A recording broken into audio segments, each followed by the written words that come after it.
Radio Cayman. Shining down from above. We love our listeners. Radio Cayman in the Cayman Islands. For the Record is brought to you by Vamped Motors, the only authorized Ford and Toyota dealership serving the Cayman Islands. Cayman Pharmacy Group, with a location in West Bay and professional pharmacy at CTMH Doctors Hospital. The Cayman Pharmacy Group has a location for you just around the corner. Seaboard Marine, with over 35 shipping ports, find your shipping solution by calling 949-4977 or visit seaboardmarine.com for competitive rates. This is For the Record with Orrett Connor. Coming to you live from Radio Cayman Studio. For the Record. For the Record. For the Record. Hear from your government officials, independents, and the opposition on issues that matter to you. For the Record. Engage in an open dialogue between residents and lawmakers. For the Record. For the Record. For the Record. Informative, impartial, insightful. This is your talk show. 1-800-534-8255. Your calls, your input. This is For the Record. And now, your host, Orrett Connor. Good morning and welcome to For the Record. Today is Wednesday, the 19th day of February 2020. I hope and I trust that everyone had a restful, enjoyable evening. For those of you who are celebrating a birthday today, we want to wish you a happy birthday. For those of you who may have celebrated a birthday in the past few days, a belated happy birthday as well. Those of you who have lost loved ones, again, we want to extend our sincere condolences to you, and we hope and we trust that your faith will help to carry you through these very challenging times. I want to give a big shout out again to our colleague, DJ Lynn, who's recovering from surgery in the U.S., and we just want to say to him, stay strong. Our prayers are with you, and we hope and we pray for the best. For those of you who are on the roads of the Cayman Islands this morning, we again urge you to be extremely cautious. We want you to ensure that you observe the rules of the road, because the life that you save may be your own. Folks, I want to thank you for allowing Radio Cayman and by extension For the Record into your homes, into your vehicles, as you traverse the busy roads of the Cayman Islands, into your places of work, whether it be an office cubicle or elsewhere. As you know, For the Record is a show produced by the staff and management of Radio Cayman, and it is geared towards keeping you abreast of issues as they arise and play out on the local, regional, and international scene. I am your host, Orrett Connor, and you're welcome to join me every Monday, Wednesday, and Friday from 7:30 a.m. until 10 a.m. Our phone lines are always open. There is always someone there waiting to take your call. Again, this morning, it is that beautiful radio voice of Miss Susan Watson. You can call us on our toll-free number provided courtesy of Flow. That toll-free number, 1-800-534-8255. You can also call us on 949-8037 and 949-6990. Of course, if you don't like to talk on the telephone, then email us at For the Record. That is one word, For the Record, at candw.ky. WhatsApp us, 925-3261. You can leave us a text message or send us a voice note, the contents of which will be played during the course of the show. And of course, you can follow us on YouTube simply by subscribing to Radio Cayman live stream. We have some very special guests in the studio with us this morning, and I want our listening and viewing audience to pay close attention. And we want you to participate as much as possible as well. We know the saying, and it is more than a saying. It is actually a reality that the future of any country, the future of our country as well, lies with our young people. So it is my pleasure to have in the studio with me this morning some of the members of the Cayman Islands Youth Assembly. And we're going to have what is called an issues forum this morning, talking about various issues. And you heard me caution those of you who are on the roads of the road roads of Cayman this morning, whether you're a pedestrian, whether you're a cyclist, or if you're operating any type of vehicle on the roads of the Cayman Islands, to be extremely cautious and to ensure that you observe the rules of the road. So one of the things that we will be talking about this morning with this Issues Forum with our young people is the issue of traffic and the traffic problems in the Cayman Islands. Another topic that is near and dear to their hearts as well has to do with teenage pay, being paid for work that teenagers do. So I'm not going to say much more in relation to this at this point in time. I'm going to first introduce you to Mr. James Miles, who is the acting head of the Youth Services Unit. Most of you know him as Jamo. And I just want to say good morning to Jamo and good morning to two of the participants here. And we're expecting two more to come as well. So, Jamo, without any further ado, good morning. Welcome to For the Record, and I'm going to turn the mic over to you temporarily. Thank you very, very much for having us. It is something that we've been thinking about of how we could gather information from the public. And I say, well, there's a lot of public forums. We just got to see if we can be a part of it. So we want to thank you for allowing us to come on For the Record and to use this as one of our forums. So not only gathering information, but sharing what we have found so far in our research, and as the young people prepare to find solutions to these issues that they grapple with. I'll allow them to introduce themselves before we get any further into the show. Sure. We'll just talk. Good morning. My name is Isabel Samuels from Clifton Hunter, and I will be talking to you about the Issue Forum this morning. Good morning. My name is Diavion Thompson, and I'm the Public Relations Officer of the CIYA. And yes, we'll be talking about the problems we have. Okay. Do you want to mention the other two who will be joining us as well, or you want to wait until they come and introduce them? I'm hoping that the traffic don't catch you up too much, that they can join us before the show is over. Yes. But Mr. James Gary, who's the program officer responsible for organizing and running the youth assembly. He's on his way, along with Jaden, one of the researchers for CIYA. Okay, now we know that we want to have the discussion on traffic while people are out there in traffic, and those who are listening will have an opportunity, if they have hands-free, or even pull over to the side of the road and engage in the discussion with us if need to. So maybe we start talking about traffic first. Yes. There's been a lot of banter about it. It's starting to affect young people. They have to rise early in the morning to get to school on time now. A lot of issues around movement and even stresses on the body, because you have to be stuck in traffic so long. Your blood pressure actually goes up, and people don't even recognize it, but it can affect your health. And if we want to be mindful of our productivity as a nation, we ought to bear that in mind, that the traffic issue can also become a health issue, and health issue really hampers the economy in the long run. And economic growth is something that all of us are a part of, not only as a civil servant, but as a people in the country. If the economy isn't healthy, and these are just contributors to it, we need to make sure that all these contributing factors are minimized so we can be as productive as possible. I know a lot of people are probably stuck in traffic right now.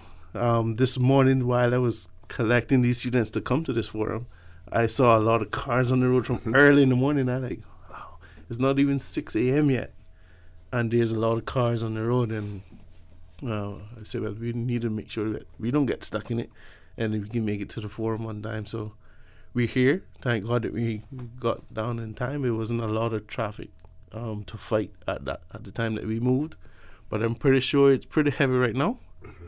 And probably a lot of people are looking to hear what some of the solutions that we might be proposing, and that is something that we really want to get a lot of other input from, and hence we're here to try to get some input from the wider public. They'll be doing surveys within their school communities and other youth organizations. They'll be going to even youth frequented areas and to talk to young professionals to see about how they would help in proposing change. But here is one public forum where everybody can kind of chime in and give us some ideas for the Youth Assembly to investigate. Okay, I have a quick question. The two students here from Clifton Hunter High School, your mode of transport to school, do you take the school bus, or are you transported there by other vehicle? The school bus. The school bus. Okay.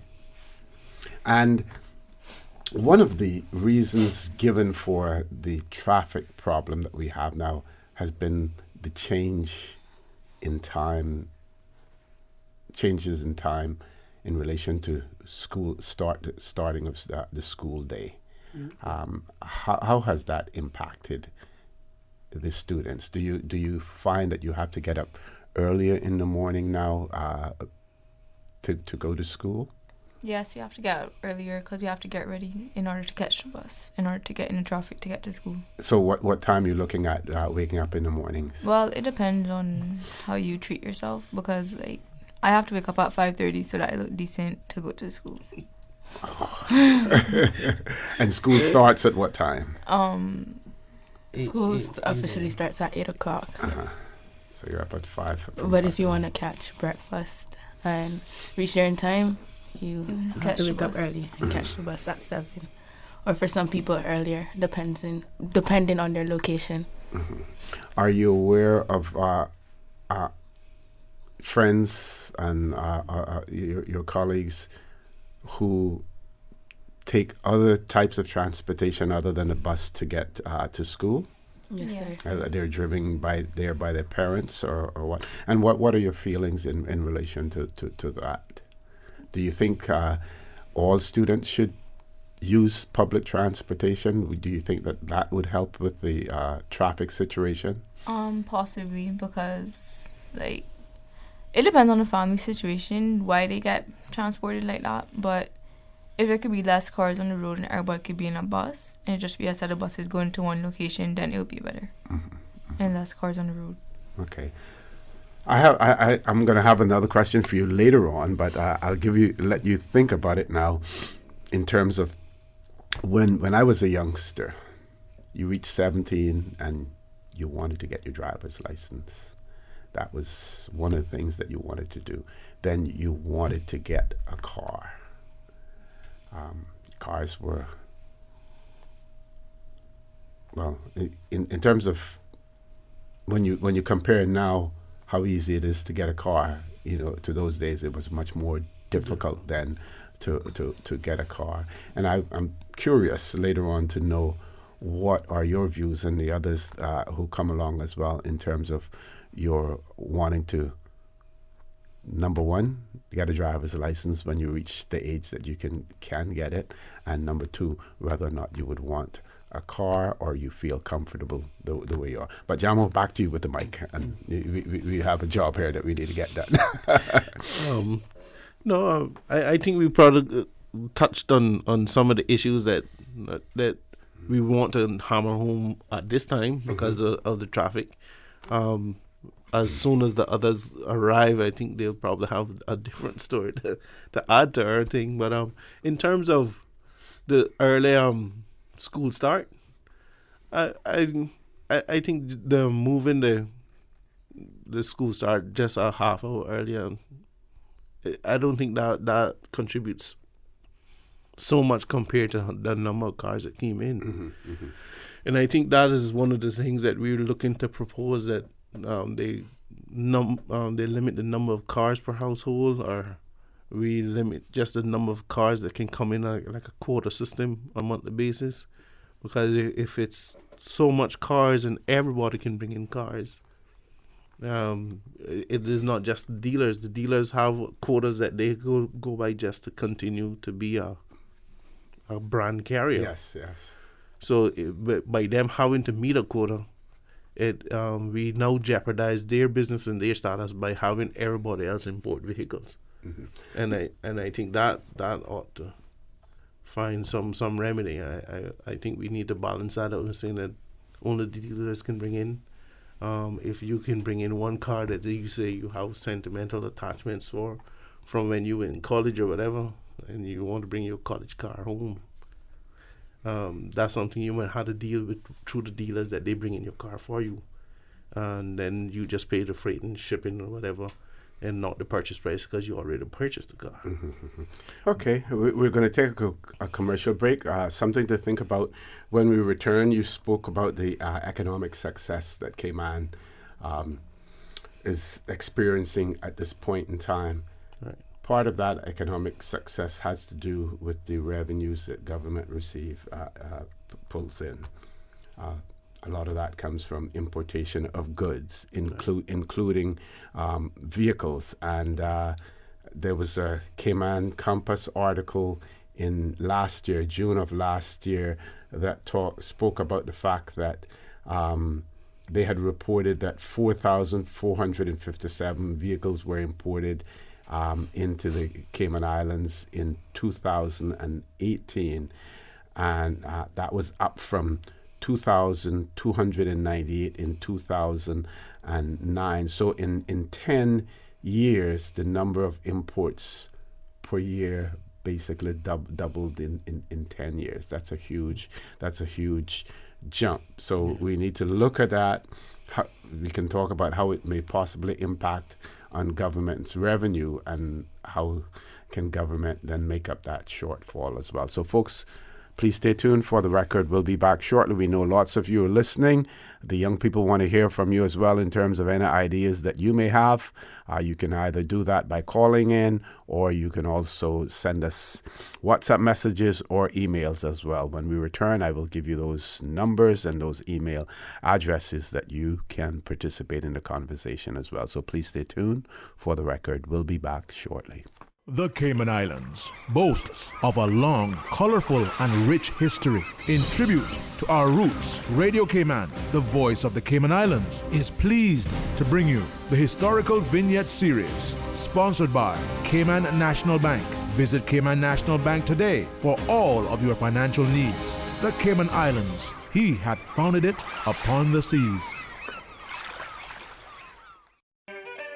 Sometime before 1837, a Mr. William Ryan, a restless traveler from Dublin who had worked in New York, jumped ship in Colombia. He would then go to Jamaica, where he trekked by foot from Kingston to Montego Bay, and somehow found his way to Cayman Brac, where he married the lone daughter of Stephen Foster and Elizabeth Christian, a Miss Sarah Christian. The two had 4 sons and then moved to Roatan, Honduras. Following Ryan's passing, Sarah Ryan went to Belize and then moved her sons back to Cayman Brac and brought with her an impoverished carpenter named William Kirkconnell. The two would later bear a son named Watler Kirkconnell, who went on to establish one of the most prominent Bracker families. Information from this historical vignette was sourced from Founded Upon the Seas, A History of the Cayman Islands and Their People by Michael Creighton and the New History Committee. Radio Cayman's historical facts vignettes are proudly brought to you by Cayman National, with branches on all 3 Cayman Islands. Visit Cayman National Bank today for all of your financial needs. I remember playing at 7 Mile Beach as a boy, eating mango by the sea, learning how to snorkel. My mother, she worked so hard to provide for our family so that we could have those moments. Seeing her age has been tough. That strong, capable woman, now in need of daily support, it's my time to be strong for her. CTMH Doctors Hospital Pharmacy understands the importance of the careful decisions you make every day for your family. Our staff work towards healthcare excellence and providing the most current and up-to-date training with pharmaceutical care, so you can feel confident in knowing that your family is safe with the right medication. At CTMH Doctors Hospital Pharmacy, we take care of your health. Start getting your debt under control with a debt consolidation loan from Fidelity Bank. At Fidelity, your loan decision is quick with no runaround. Plus, with competitive interest rates and fees, we will help you reduce your monthly payments and get you back to living again.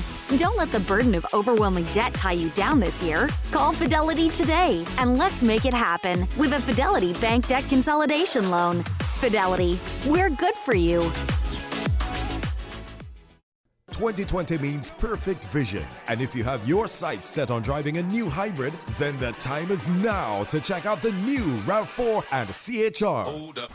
Just two of the many hybrid models that Vamped is bringing to Cayman. Whether you're looking for a smoother and quieter way of driving or want a car that maximizes fuel efficiency while minimizing emissions, there are lots of ways a new hybrid from Vamped can make the difference in your life. Hybrids save fuel, run cleaner, reduce CO2 emissions, and even recharge their batteries without being plugged in. So focus your 2020 vision on a new hybrid from Vamped Motors, and we will see you through. Come to Vamped, home of the hybrid, located on Walkers Road. At Seaboard Marine, customers often ask us questions about their shipments. I have various items coming from different suppliers that I need to ship to Cayman. Do you offer consolidation? Yes, Seaboard Marine offers consolidation for full and less than container loads. We can hold your packages at our Miami warehouse until everything arrives and ship it all in one go. And we have the best rates to Grand Cayman. Visit seaboardmarine.com for more information. Shipping shore to shore, System 1 loaded. 1-800-534-8255. What is on your mind when it comes to the government, independence, and the opposition? Issues that matter to you. 1-800-534-8255. Waiting to hear from you. For the record. This is For the Record with Orrett Connor.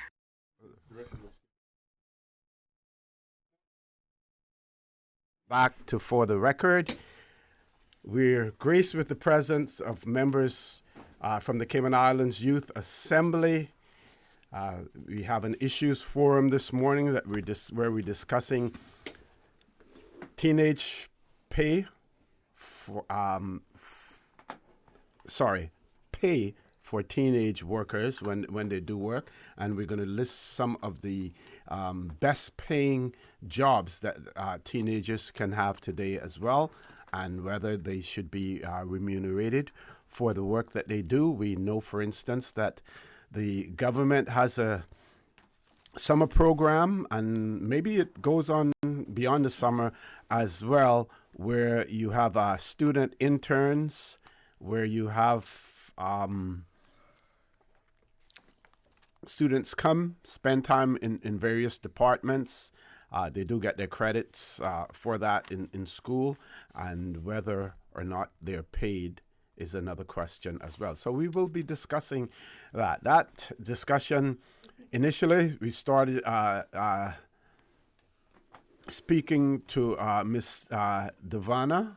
I hope I'm pronouncing Diavion. Miss Diavion Thompson, who's the public Relations Officer for the Cayman Islands Youth Assembly. And also we had with us Miss Isabel Samuels, who's a research officer with the Cayman Islands Youth Assembly. We have now been joined by some others, and I'm going to have Jamo introduce them for me as well. Jamo.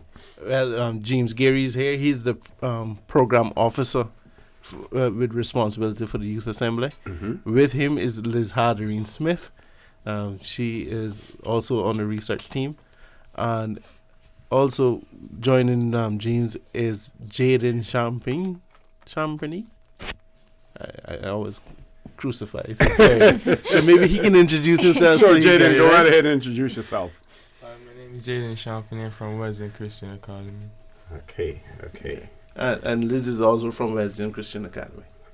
Good morning. Good morning. Welcome to For the Record as well. So we're talking about the traffic problem. We want to talk about that while people are on the roads of the Cayman Islands. We're talking about the importation of cars into the island. We may want to get into more whether or not we should limit the importation of cars. How do we do that? Should we restrict those persons who come to work in the Cayman Islands for a limited period of time? Should they be allowed to import vehicles because if they're only here for 2 3 years, they're not necessarily going to take the vehicle, with them. Does that contribute to the traffic problem? There are some people who argue and say that it is not. The traffic problem has more to do not with the number of cars on the road, but the drivers on the road, because some people use the argument that even if you own 5 cars, you can only drive 1 car on the road at any point in time. Right. But one of the things that I think is very important, and we'd like to cover before we go to the 8 o'clock news, is that we, on this show and other shows as well, we constantly hear bus wardens, even bus drivers, and parents calling about the blatant disregard that drivers have for our school buses that transport our very valuable commodity or product, very valuable, our children, the disregard that drivers have. And I'd like to hear from the students in relation to that. You sit on the buses, you see what goes on in the traffic. We've even had situations where buses and other vehicles have collided and everything. So I'd like some of you to talk about your experiences and what you see on the roads while sitting in a bus. So you were talking about school buses, but not only school bus as well, but public bus. Personally, I'm going to give an experience that happened yesterday. So I was waiting for the bus yesterday. Each bus has a designated route that they should take. Regardless of traffic or not, they should maintain that specific route. So I was standing there for about 1 hour and a half waiting for that exact bus that goes my house route. And one of the West Bay drivers said to me, but if you're trying to catch that bus, he's not coming back here, or any of those buses, due to traffic. They just go straight to where they have to go instead of reporting back here. So I was like, I wasted 1 hour and 30 minutes here waiting for that specific bus. So they said it's not their fault. So I said to him, well, then you guys need to work on your bus routes well, because what happened to people that live those areas and they expecting to come here and catch that specific bus? He said, well, you can't take that up with me. So I felt a type of way, because what will happen to those elderly people that come directly there to catch the bus? What if they can't walk or meet that specific bus? So not about school buses, but also our public transportation. I urge the government to actually look into them, because it's actually beneficial for us in Cayman, because not everybody has enough money to pay taxi, go here and there. Not everybody have a car, and more for those that are just coming into the Cayman Islands. They're giving our tourists the opportunity to drive when they're just coming into an island that they don't know how the island is ran. I'm not saying that they shouldn't drive, but they need to at least give them that sense of education before, because mainly every day, well, like I said, mainly, not every day, but the more accidents we have is tourists by the roundabouts that they don't know how to, work it well. And it's what are we doing as Caymanians? Are we actually looking into the issues that are affecting us, or are we just focusing on issues that are making money in the Cayman Islands? Okay, we have about 1 minute left, Miss Susan, to go on that. Anything in relation to the school buses and the disregard for that drivers have? Well, with riding the school bus, there has been times when the bus I've ridden have almost been in an accident due to the impatience of the other drivers. Other buses at my school have been in accidents due to the other impatience of drivers. Sometimes they speed up, and recently, with the biker driving into the back of the bus. I don't know how true it is, but there was a report saying that a girl had gotten whiplash due to the hit. So I believe that some of the drivers do need to have patience, because children on the bus may not have the proper behavior. So sometimes the bus drivers have to take caution with the speed or the driving. So Yeah. Okay. We're going to our 8 o'clock news. When we return, I want to hear from all of you in terms of when you do take your school buses, how safe do you actually feel coming when you're walking off that bus? How safe do you really feel? Folks, please stay tuned for the record. We'll be back immediately after the 8 o'clock news. Studio time now by Price Right is 7:59. Ahoy, seafood lovers! Did you know that the fresh fish fillets sold at Foster's are brought in jet fresh twice a week? Fishermen bring their fresh catch to our suppliers at 3 a.m. in Miami. The fish are then cleaned, filleted, and shipped to the airport by 6 a.m. The shipment arrives in Cayman and is in the stores by 1 p.m. And when we're able to buy local, it's even fresher. Get the best in fresh seafood at any Foster's supermarket location. Foster's, better seafood because we care. This time check was brought to you by Foster's. Voice of the Cayman Islands. 89.9 FM in Grand Cayman and 93.9 FM in Cayman Brac and Little Cayman. Silver wings shining in the sunlight. Radio Cayman. The 8 a.m. news is brought to you by Value Med Pharmacy, with 2 locations to serve you, Walkers Road in Georgetown and an Evron Plaza, Boddentown. Visit Value Med, more than just a pharmacy. Did you know that Value Med Pharmacy has a free online prescription service? Managing your health and medical requirements has never been easier with Value Med. Simply visit value-medpharmacy.com. That's VALU-medpharmacy.com and click the Refill Prescriptions tab on our website. Fill in the information for new prescriptions or refills and choose your preferred pickup location. Value Med on Walkers Road or Boddentown. Then bring in your original prescription from your doctor when picking up. There's no need to stand in line and wait for your prescription. Save time and pick up prescriptions at your convenience by visiting value-medpharmacy.com. That's VALU-medpharmacy.com. Your voice, your choice for today's biggest news. Radio Cayman, the voice of the Cayman Islands.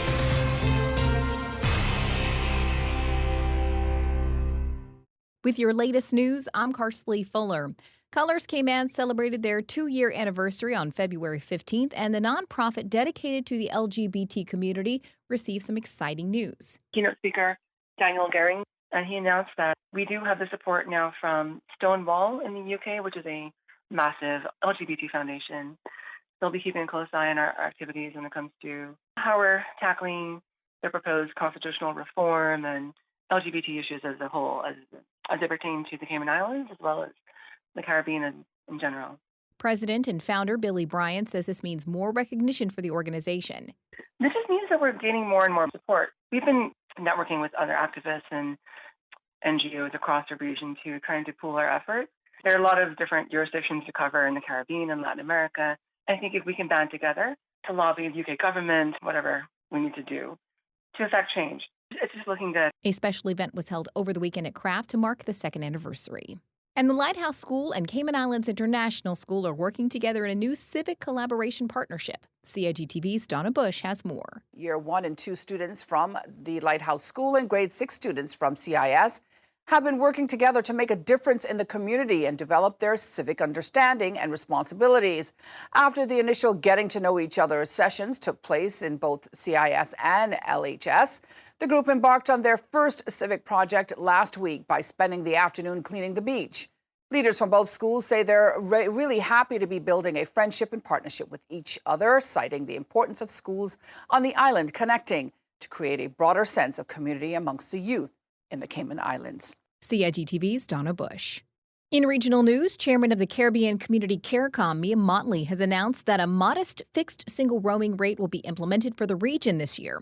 Motley, who is also the Prime Minister of Barbados, did not give a precise time, saying an agreement on the actual rate and services were not yet finalized. However, she said the new regime will cover the cost of data for popular social media platforms, including those that allow for voice calls. Motley said, too, that the roaming rate will include an amount for regional voice calls and overtime and will include more services. Now with a check of international news, here's the BBC, which will take us out of the newscast. I'm Carsley Fuller from Radio Cayman's newsroom. BBC News with Gareth Barlow. A Japanese health expert has criticized efforts to control the coronavirus on a quarantine cruise ship in Yokohama as completely inadequate. Professor Kentaro Iwata said he felt safer when he was tackling the Ebola epidemic in Africa. He said there was no guarantee that passengers allowed to disembark were not carrying the virus. Meanwhile, China has revoked the credentials of 3 Wall Street Journal reporters over an editorial about the COVID-19 outbreak. The Foreign Ministry said the column describing China as the real sick man of Asia was racist, and it criticised the paper for not apologising. The British government has unveiled plans for a new points-based immigration system, saying the economy needs to move away from a reliance on cheap labour from Europe. Industry leaders said such changes would hit the care, hospitality and farming sectors particularly hard. The Turkish President Recep Tayyip Erdogan has threatened to launch a new military offensive in northwestern Syria to stop a government advance which has displaced almost 1 million people. It comes after talks failed between Turkey and Russia, which backs the Syrian government. Syria has meanwhile run the first passenger flight between Damascus and the city of Aleppo in 8 years. Al-Shabaab jihadis have carried out 2 separate attacks on Somali military bases in the lower Shabelle region. An army spokesman said told the French news agency an attack at the base at Kiole was repelled with the help of African Union peacekeepers. Heavy fighting was also reported at another base at El Salini. And the aircraft manufacturer Boeing is facing a new safety issue after what's known as foreign object debris was found in the fuel tanks of a number of 737 MAX aircraft. Such debris generally includes rags, tools and other materials left behind after the assembly process of the aircraft. BBC News. The 8 a.m. news is brought to you by Value Med Pharmacy, with 2 locations to serve you, Walkers Road in Georgetown and an Evron Plaza, Boddentown. Visit Value Med, more than just a pharmacy. Value Med Pharmacy is your community care partner for health and wellness needs. We offer convenient prescription processing at the counter and online at value-medpharmacy.com. That's VALU-medpharmacy.com, with pickup available at the Walkers Road or Boddentown location. We also accept transfer prescriptions from other pharmacies. More than just a pharmacy, shop Value Med for personal care and beauty products from trusted brands, perfume and gift sets, Hallmark and greeting cards, baby clothes, footwear, handbags, swimwear, home decor, toys, school supplies, and stationery. And home convalescence aids like wheelchairs, walkers, crutches, canes, and hospital beds. With 2 locations to serve you, Walkers Road in Georgetown and in Evron Plaza, Boddentown. Visit Value Med, more than just a pharmacy. Stay in touch with Radio Cayman for the latest in news and information. Follow Radio Cayman on social media, Facebook, Instagram, Twitter. Download the Radio Cayman app or log on to our website, www.radiocayman.gov.ky. Radio Cayman, your voice, your choice, your radio. Get ready, gamers, for 6 weeks of non-stop competitive action. The Cayman Islands Esports Association is proud to announce the first ever FIFA E-League. Starting February 1st. Compete for the gold on FIFA 20 for the PS4 every Saturday from 10 a.m. to 1 p.m. at the Boddentown Civic Center. Sign up today at CaymanEsports.org. Competitor fee is just $75 and includes your own jersey and swag bag. Spectators are free, so come out and enjoy the world of esports. Proudly sponsored by Gamers Bay, NetGeeks Media, CUC, Kimpton Seafire, and the Cayman Islands Youth Services Unit. The FIFA E-League is also sponsored by Radio Cayman. For the health of it, Radio Cayman's premier health show is brought to you by Healthcare Pharmacy, the Cayman Islands Civil Service Association, Holy Cross Hospital, Cayman Fertility Center, and EatingClean.com. This is For the Health of It with Tara Bush. Mary Ann Radmacher once said, as we work to create light for others, we naturally light our own way. Calling all 6 members. The Cayman Islands Civil Service Association Annual General Meeting is Friday, February 21st at the GAB Downstairs Conference Room 1038, starting at 12:15 p.m. A light lunch will be provided. Come Come out and vote for your 2020 Management Council. Hear the President give his annual report, ask your questions, share your ideas, and make suggestions. You can also email your questions in advance of the meeting to cicsa@gov.ky. There will also be a door prize raffle of Cayman Airways vouchers, and the first 35 persons to sign in at the meeting will get a free gift. Members, please make every effort to attend this very important upcoming annual general meeting. Remember, it's Friday, February 21st at the GAB Downstairs Conference Room, room 1038, starting at 12:15 p.m. Hope to see you there.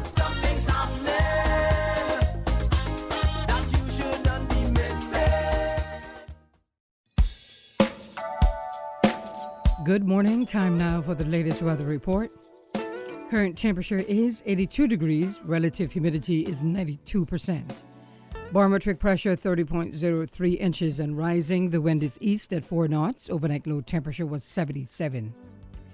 Synopsis indicate moderate northeasterly winds and seas will continue across the Cayman area for the next 24 hours as a high pressure system lingers over the central Atlantic Ocean.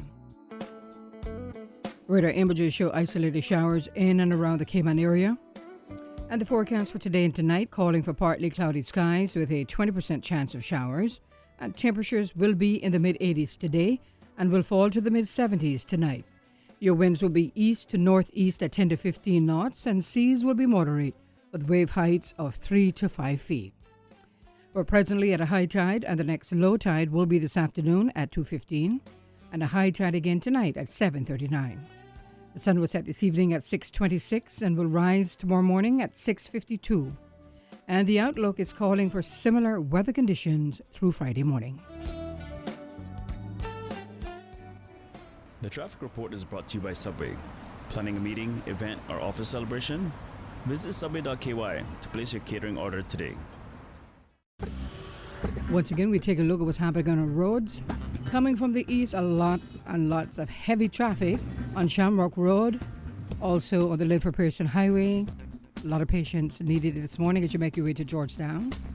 And coming off the Linford Pearson Highway and Agnes Way, traffic is also busy. And busy traffic coming off of Bobby Thompson Way. And looking towards Koo Road, some sections busy, other sections steady traffic. Light to moderate traffic flow on Northern Roberts Drive. And looking from the West Bay 4-way stop, moderate flow of traffic as well as on North Sound Road. And in and out of Georgetown on Shedden Road, not looking too bad as traffic is flowing nicely. Edward Street, light to moderate traffic flow. And traffic flowing moderately as well on Godfrey Dixon Way and Eastern Avenue. And on the West Bay Road, in front of the Ritz, traffic is moderate in both directions. That's the very latest on your traffic. Join us again at about 10 minutes after 12. We'll take another look at traffic. Have a good morning. Buckle up. You know what goes perfect with tuna? Bacon. That's why Subway's adding bacon to our delicious tuna sandwich. It's the Tuna BLT. At just 540 calories for a 6-inch, you'll love this mouth-watering combination of flavors. Subway's tasty tuna sandwich is simply sumptuous on its own, but add bacon and it's out of this world delicious. After all, bacon and tuna are perfect together. Stop by any of Subway's 7 locations today and get the Tuna BLT. Subway. Eat fresh. The traffic report is brought to you by Subway. Planning a meeting, event, or office celebration? Visit subway.ky to place your catering order today. So far, more than 175 Cayman parrot owners have registered their birds with the Department of Environment. That's good, but we know it's not all of them. You have until February 29th to sign up to register your parrot. Unregistered Cayman parrots found in captivity after that will be considered illegal. Remember, registration allows you to legally keep your bird. We don't want to take away anyone's pet. So do what's right. Register your Cayman parrot and help us protect our national bird. For more information, contact the Department of Environment. For the record, with Orrett Connor. Initiating system. For information that matters. For the record, with Orrett Connor. Continues right now on Radio Cayman. Good morning and welcome back to For the Record. It is my pleasure to have some very special guests in the studio with me this morning, and they are members of the Cayman Islands Youth Assembly. We're discussing teenage paid work.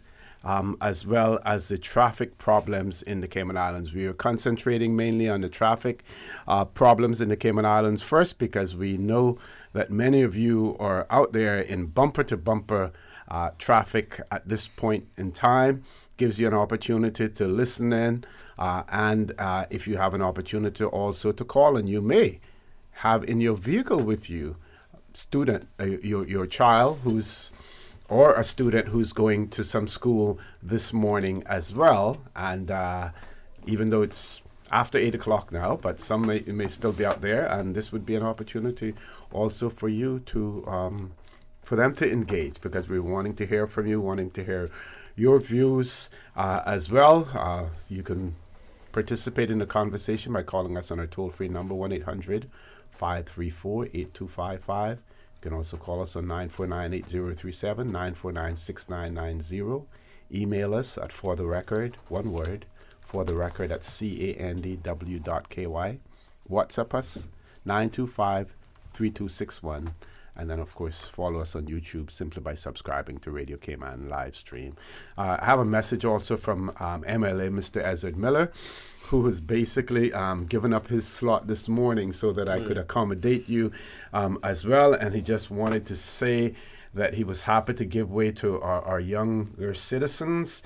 And it will certainly be interesting to hear their views. And he wanted to convey his appreciation for your involvement in the issues that are that the Cayman Islands are facing at this point in time as well. So before we went to the break, wanted to hear from you in terms of how safe do you feel when you're stepping off a school bus, either if you're getting on a school bus, which is usually in traffic, because if you're disembarking, it's usually in the schoolyard, so you don't have a problem there. And there are several of you who probably attend schools that have their own transportation system as well, and whether or not there are any challenges with those. So who wants to take the mic first in terms of how safe do you feel when you're getting on the bus, the school bus, and any suggestions in terms of what can be done to improve on that? Okay, Jaden, you want to start? No.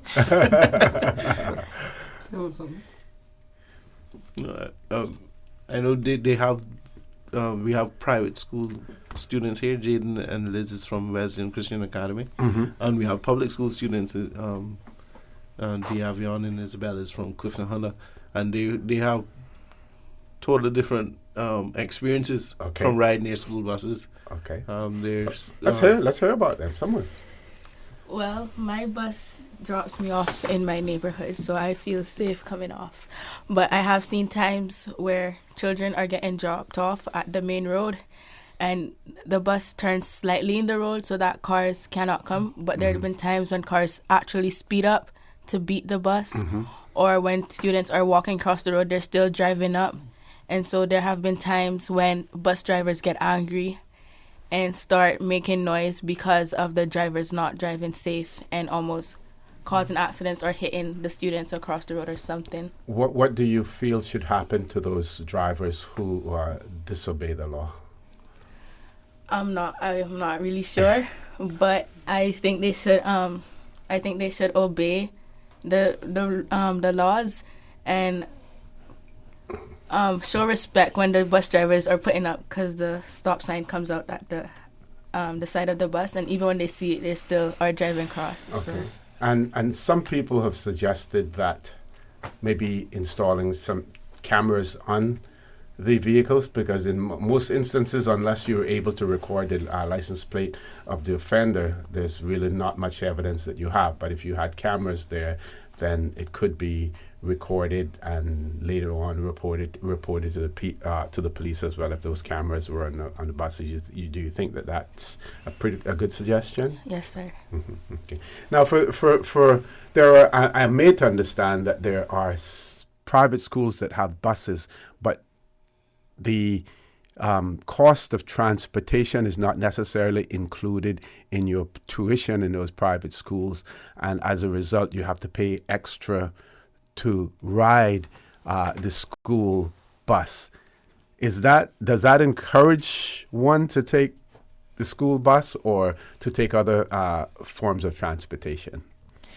So mainly, if we compare the prices with some of the schools, paying for public transportation is only $2, when I know there are schools that are paying like $3 or like more than they should be paying. Because personally, I used to go to John Gray, and I know my parents never had to worry about paying for the bus in the morning. It would just be for lunch and snack. But now, being in a private school, you have to be worrying about, you have to get money for bus as well, or you need to get them in the morning and in the evening. So that's basically like a good $6 that you're spending just in the morning and in the evening getting home, because you have parents that can't come out of work to be there exactly for their child. And I know, like, for my school, we only have one drop off. Like, we will all meet at Cayman Campus, and that will be the drop off, or at Hurley's as well. Not saying that something is wrong with it, but personally, if the parent is not there as yet, then I want to know what would happen with that child, because I don't take the school bus, but if I was to, I have a little brother that goes to school with me as well. So if my dad is not there for us as yet, I want to know what would happen with us. I have not asked the question. I'm not going to go into it. But looking at it in that way, when it was just myself going to school, I know I could just catch public bus and get myself home. But now I have to be worrying about having a little one and making sure that he gets safe home as well. So yeah, we need to look also into those schools that are charging for the public transportations, and like, how is it that they're running it. Okay. We want to hear from Mr. James Gary now, who is the program officer at the Cayman Islands Youth Services Unit. Mr. Gary. Good morning, everybody. Welcome to For the Record, sir. I just want to thank you, sir, and Radio Cayman for having our young people engage the public with this dialogue so early in the morning. We are very appreciative of it. And in relation to these issues that we've chosen, it took us a while to choose these topics. So we're quite satisfied with the area that we're going. We've been actually showing up at very public places and doing research. Yesterday we conducted research at the Interscholastic Private School Sports Day. We also attended Cocoa Fest last week. And we're intending to attend Red Sky at Night next week and the Agricultural Show. And so we have a series of surveys. We have one on teen employment, which is a 9-question questionnaire, and then we have the survey that is on engagement about traffic. We often direct the traffic survey to adults and the job survey to teens. We have a mixture as well going. But that's just to provide a little bit of background about what we've been doing so far. Okay. I think you asked the question, and I'm not sure if I answered it. No, you did. You basically wanted outline of what you've been doing in terms of your research and everything, because and we're hoping that we hear from our audience out there as well in terms of their views as it relates to traffic. We know that we hear it quite often when people call in or send us messages, about the traffic situation. One that we hear resoundingly is the fact that those persons who come to work in the Cayman Islands, whether or not they should be allowed to bring vehicles with them, or as soon as they're here, purchase a vehicle, and in many instances not necessarily purchasing the vehicle in the Cayman Islands, a vehicle that is already here, but bringing it in from other jurisdictions as well. They're here for a limited period of time. When they leave, that vehicle usually leaves with them. Many people have used Bermuda as an example in terms of how they deal with their traffic situation. The ownership of cars at one point in time was quite limited, so you find more and more people using mopeds, motorcycles, scooters to get around as well, as opposed to vehicles. Here in the Cayman Islands, we're like the Americans. We have a love relationship with automobile, and as a result of that,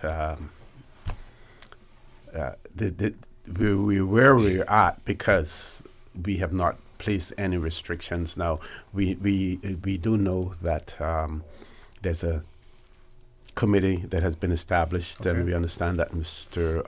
Austin Harris is the chair of that committee, looking at at transportation, the traffic issues in the Cayman Islands, and hopefully we'll come up with some solutions as well. But there's no doubt that your survey and the input from the young people of the Cayman Islands, will have a lot to do with some of the decisions that are made in that regard, and that is why it's so important to hear from them. I don't know if John, you want to switch gears a little bit and go on to go. We're hoping that they do, that the level of research that the Youth Assembly is doing, it would inform this public agenda. And I want to thank Mr. Miller for giving us some leeway today, and for us to enjoy this long period of time to hear from the public, and we're looking forward to hearing from them.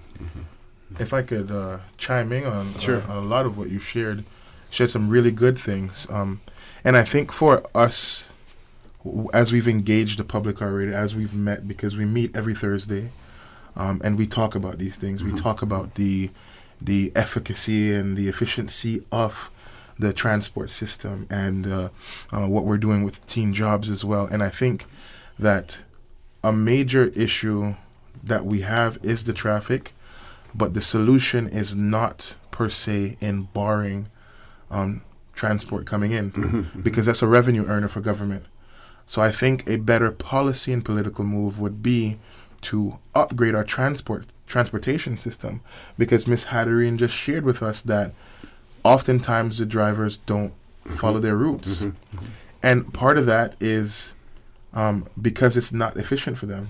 They're on their own to make a certain amount of money. They pay for their licensing and all that kind of stuff, and it's them. But if we had a sort of a metro bus system, even if it's a private company that comes in and runs a proper bus system, that when the buses are going to be, where they're going to be, and they're running on a regular basis, we're going to see less DUIs. Because before I'm a program officer here, I'm actually seconded into this position. I'm a probation officer. And so we work with people who commit DUIs all the time. And a big part of that issue is that the lack of transport on island. When a taxi wants to charge you to go somewhere, they're charging you an arm and a leg. But in most countries, there's public transport. So if you do happen to go out for a night and you do happen to have a few drinks or something, you can go home safely on public transport that's running consistently. And that running consistently allows the drivers who are employed by the company to be paid well, so they're not cutting corners, because that's what's happening now. Okay. Now, on Monday, we had the privilege of having Ms. Rosa Harris, who is the Director of Tourism, but she's also the chairperson of the I think it's the Transport Licensing Board.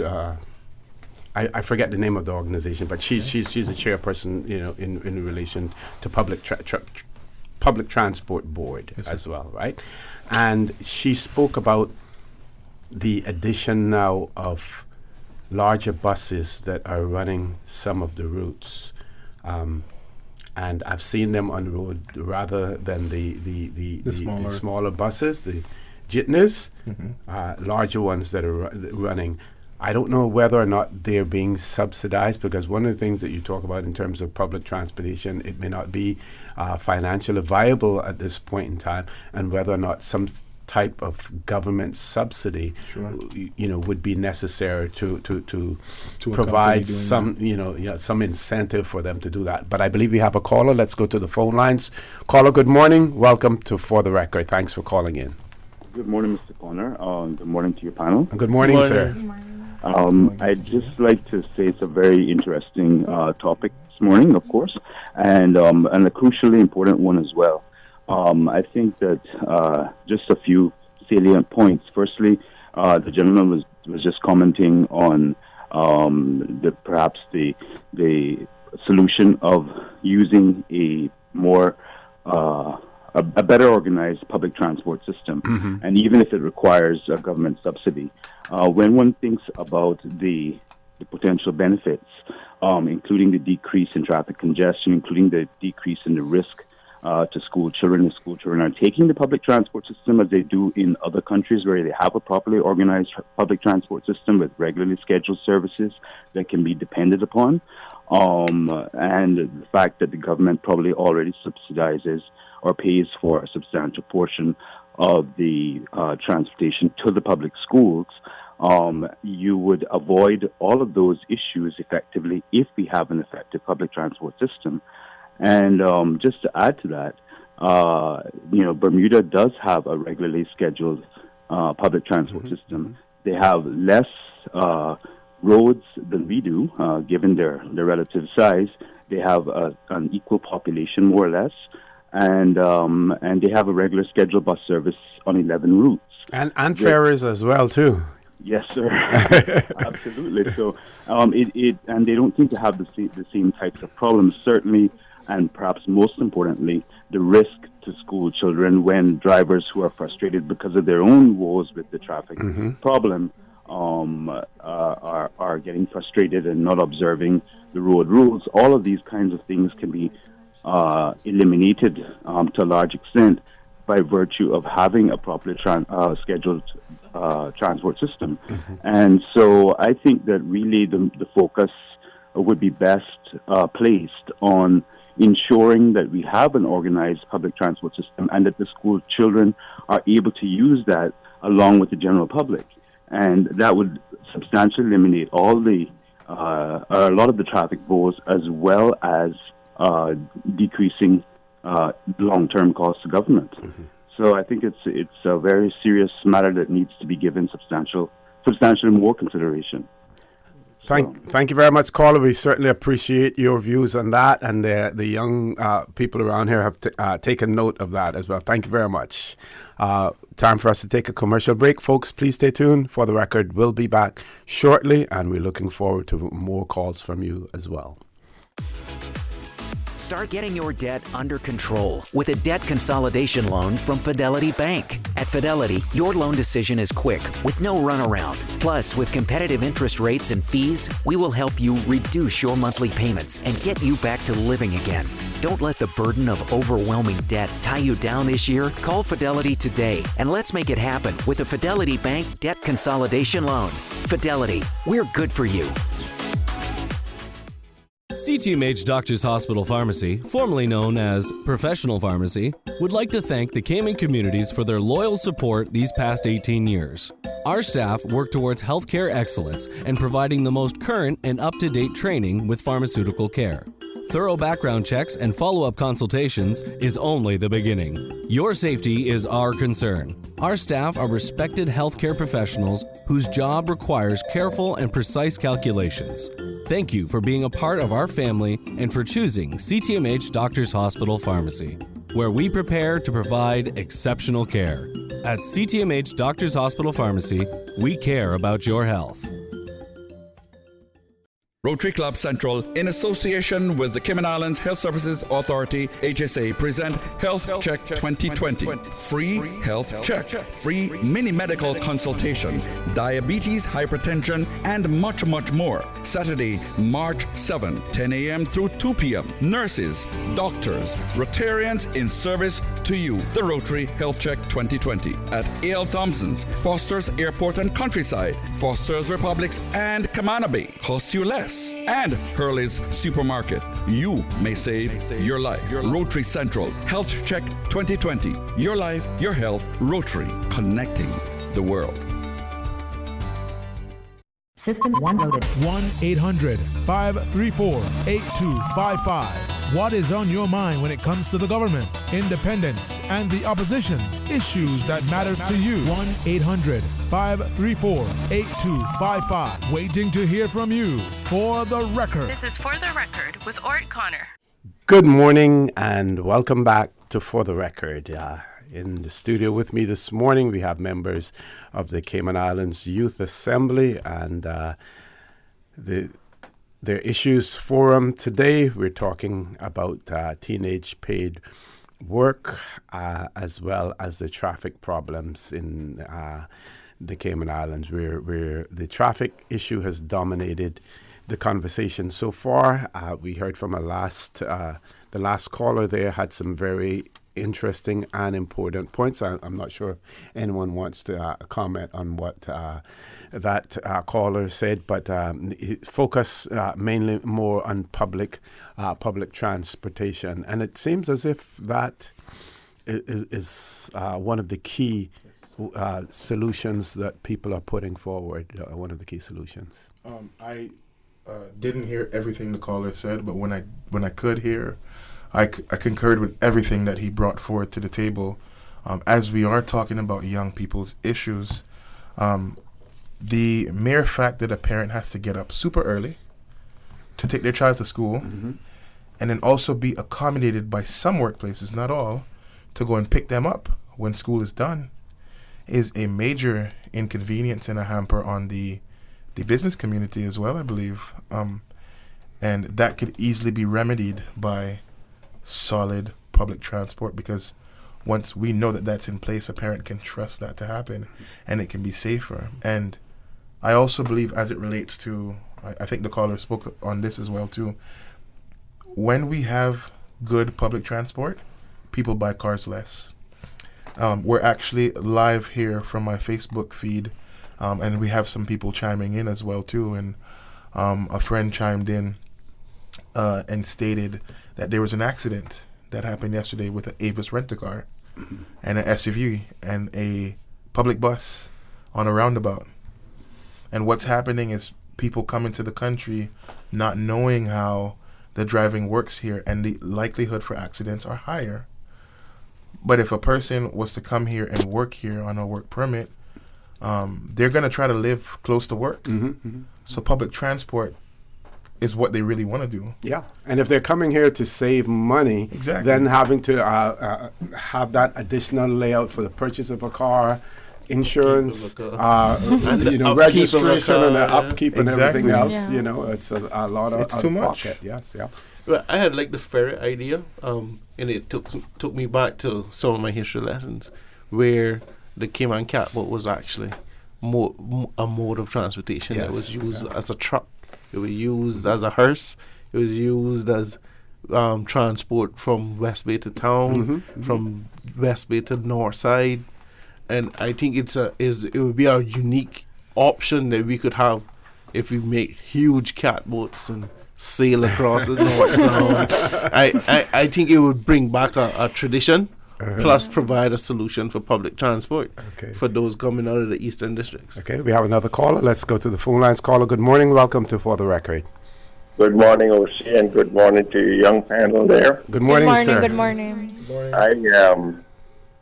One of my pet peeves is this conditions of, the roads now with all the traffic. And I think what happens is that government, I think it's 29% or 28%, 25%, something like that, duty on every car that comes in here.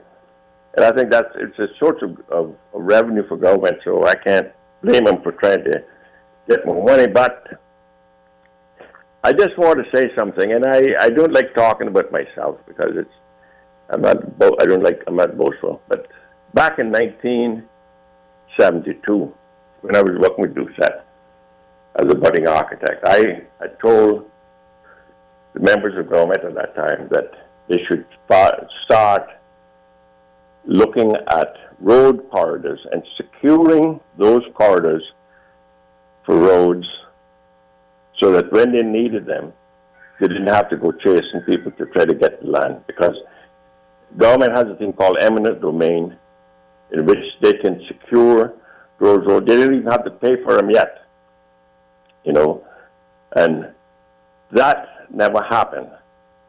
That's why today when we got to get roads, we got to go here, there, and begging people to give us a piece of land to put the roads on. The other thing that I suggested back then was that because Georgetown being at one end of the island, and every district on the eastern thing had to come in here to work basically back into it, because most of the employees were then by government. And people had to drive all of that distance to get to work and all this stuff. And the traffic then, as the time went on, it built up and it got worse. And but in building the roads, you didn't get the road corridors. And so we find ourselves in this position. The other suggestion was that there could be a bridge across the North Sound coming out somewhere up by North Side or between North Side and Bottom Town, the land up there. Mm-hmm. And you could have direct, there's not going to be no traffic jams and stuff, because you're not going to have all this traffic coming off from one side or the other, getting onto the main thing. And just a direct thing from West Bay or from Georgetown to east north side up there, because I remember when I was a kid, they would have, whenever we had conventions in our church, the people from north side, everybody came down by boat. There was no cars and all that back then. Everybody used a boat like that young man was just talking about. And they came down here and they come across the North Sound. It's always smooth up in there. So you didn't have to, deal with any inclement weather or rough weather, anything like that. But the point I'm making, OC, is this, that the young people there have some good ideas. And I think we got to start, government has to start listening to good advice and just implement things ahead of time. Don't wait until there's a crisis situation, then you try to fix it, because we're not very good at crisis management. So let's see if we can get, I still like the idea of the bridge across the North Sound. That would be the best way that we could get traffic moving, back and forth. And in fact, I would say, if there's an emergency, imagine now there's an emergency coming from East End, or you got something, an ambulance or something gets. Like the other day, we had a situation on the Estelitibis Highway down here, where a boat had come off the trailer or something and run into a car, and the whole thing was blocked. Couldn't get into the Georgetown, and they couldn't come down to West Bay. And these are the things we have to be thinking about, because emergencies, people die when you don't get to the hospital in time. So I don't know all the answers. All I can say is that I hope that government, the people in government, will take the time and sit down and discuss these things, and because we're really getting bad now. I mean, I hear people that come here been coming here for years as visitors, and they have condos here and stuff like that.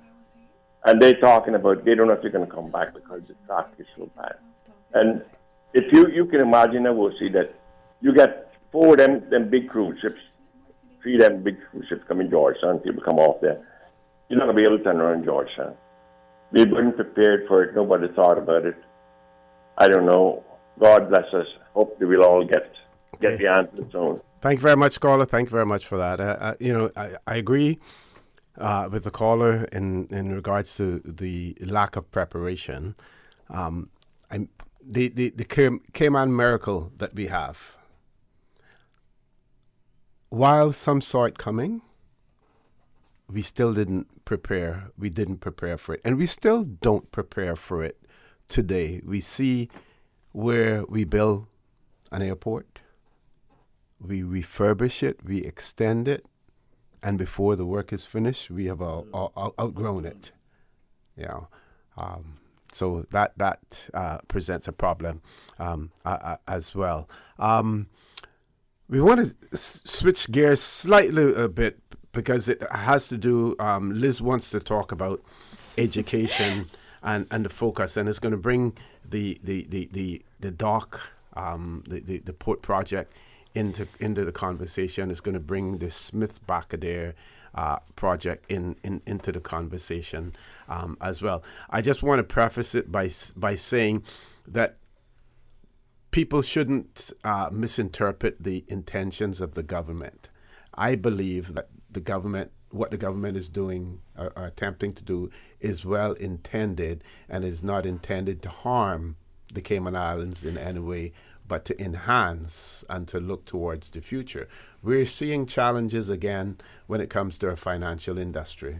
We see, where we have just been, I think they do it just again. They do it just for fun. Look like because they simply let's add some stress on the and let's put them on a blacklist. Yes, and they simply don't want us to be involved in the financial services industry because we're so good at it and we're so attractive. They don't want that. To happen in the Cayman Islands. And it is quite obvious over the years that they have, fought to do that. So, Liz, what we're going to do, we're going to take a commercial break. When we return, we're going to give the mic over to you, for you to voice your opinion on that as well. Folks, please stay tuned. For the record, we'll be back shortly. Since March 2004, West Bay Pharmacy has kept their doors open to the local communities, even before, during, and after Hurricane Ivan. At West Bay Pharmacy, our staff provides so much more than pharmaceutical excellence. From the moment you walk through our doors to completing your cash out, our staff will have put your healthcare concerns at ease. We would like to take this moment to thank our loyal friends and customers. To us at West Bay Pharmacy, our patients are our primary concern. We provide thorough background checks and precise calculations to ensure your medical safety.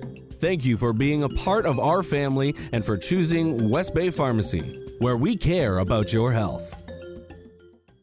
2020 means perfect vision, and if you have your sights set on driving a new hybrid, then the time is now to check out the new RAV4 and CHR. Hold up. Just two of the many hybrid models that Vamped is bringing to Cayman. Whether you're looking for a smoother and quieter way of driving or want a car that maximizes fuel efficiency while minimizing emissions, there are lots of ways a new hybrid from Vamped can make the difference in your life. Hybrids save fuel, run cleaner, reduce CO2 emissions, and even recharge their batteries without being plugged in. So focus your 2020 vision on a new hybrid from Vamped Motors, and we will see you through. Come to Vamped, home of the hybrid, located on Walkers Road.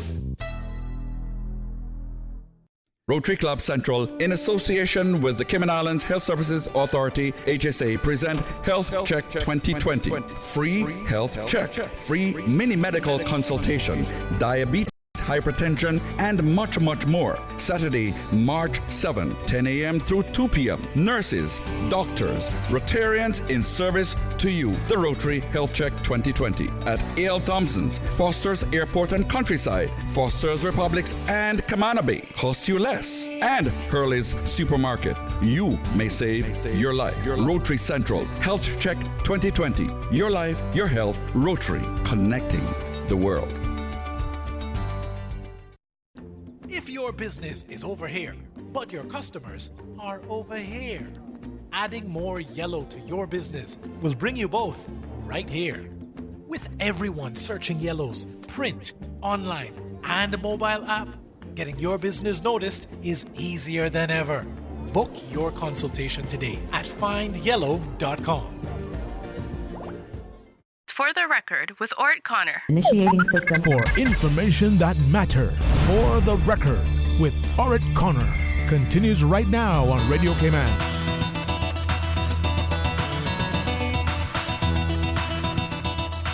Good morning and welcome back to For the Record. We have members of the Cayman Islands Youth Assembly here. This morning, Issues Forum, we are talking about teenage paid work, as well as traffic problems in the Cayman Islands. We have a voice note from one of our listeners. We're going to share that with you now, and then after that, then we'll hear from Miss Liz Smith. Good morning to everyone there. Good morning, Mr. O.C. Good morning, panel, Youth Assembly. just calling in quickly. I'm actually very glad to hear that you have the youth on there. The youth are there discussing these very serious matters, of course.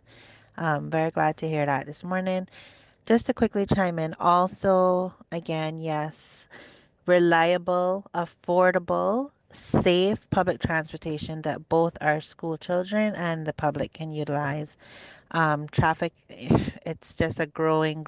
I mean, it's something I think everybody deals with on a daily basis now. Leaving Newlands 7:10, trying to get to work in town for 8:30, that it's ridiculous. Very stressful on school children. Again, the safety is a serious matter. The way, I witness people like some of the youth on there said, they're either speeding up to either pass the school bus before the stop sign elevates from the side of the bus. They're trying to pass it before that, or it's out, the stop sign is out, but they're trying to go across quickly because the children are not out yet. I mean, it's really scary to witness it. The safety of the children, I mean, mine personally and everyone else on there, it's a very serious matter. Not sure how, I think Mr. O.C. mentioned cameras, if we can even, because like you said, without the proof or holding these people accountable for such disregard, I mean, until we can really, I mean, that's what we're looking at for a resolution. So safety, definitely a serious matter. Witnessing the disregard for the safety of the children is really sad. And yeah, I mean, traffic, our children are up from 5:30 to get to school for 8 o'clock. At 8 o'clock start, and children have to be pretty much out of bed from 5:30. And the number of children in a household as another matter. It's, that means do you have children in preschool, primary school, your secondary schools? And it's really stressful and long-term health, and the children are not getting rest. If you think about it, a child up from 5:30 a.m., we are expecting our children to perform well. They go to school, academics are supposed to be at their best. That's what we're all pushing for, but you're starting at 5:30. Are we putting kids to bed from 7:30, 8:30 at night? 5:30 a.m. to 8:30 at night. Sadly, that's a 15-hour day. That's hard on adults, much less. Just to point out, that just came to mind. 5:30 a.m. and we put our kids to bed, say 8:30. That's going for 15 hours, from as young as, a 6-year-old in primary school. It's a lot. I mean, we're really expecting a lot. It's hard, and, and this is traffic, yes, but like I think Jamo said, this is long-term health. It's so stressful. Everybody's dealing with all this traffic every day, day to day. Long-term, it's a lot. It's a lot to deal with. So again, just thankful that you all are there discussing this and getting the youth involved, and because they're dealing with this directly themselves. So that's really good to hear. Appreciate you all having that conversation. So yeah, have a great, blessed day, everybody. Thank you. We want to thank that caller for that, Miss Liz. I think you're a member of the Youth Parliament as well in Cayman Islands. Yes, very busy young lady. Go right ahead. So earlier on, somebody mentioned the Smith-Barcadere when the caller called in, and looking at it as a young Caymanian and as a representative of the youth in Cayman as well, I just want to say that we're focusing on issues that, yes, they will probably benefit us in the future, but we're not focusing on the present, like right now. Like right now we're having the port, and now this recent issue that came out about Smith-Barcadere, which personally for me, I know I can go Easter camping there and just relax with my family.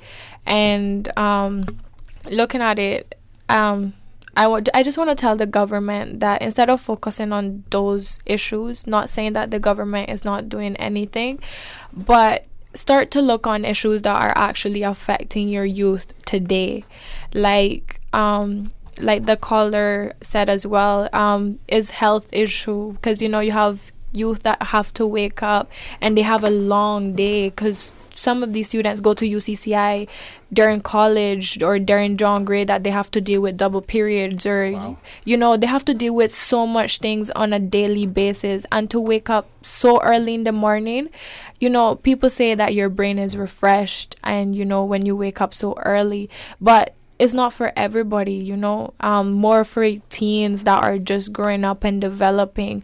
Like, I just urge the government to actually sit down as the Cayman, representatives that they are. And the policymakers, yeah. Mm-hmm. Yeah, they need to sit down and actually look on issues that are affecting their young Caymanians, instead of focusing on the future, because the present is here. And if we don't prepare for the future, how will we be ready for then?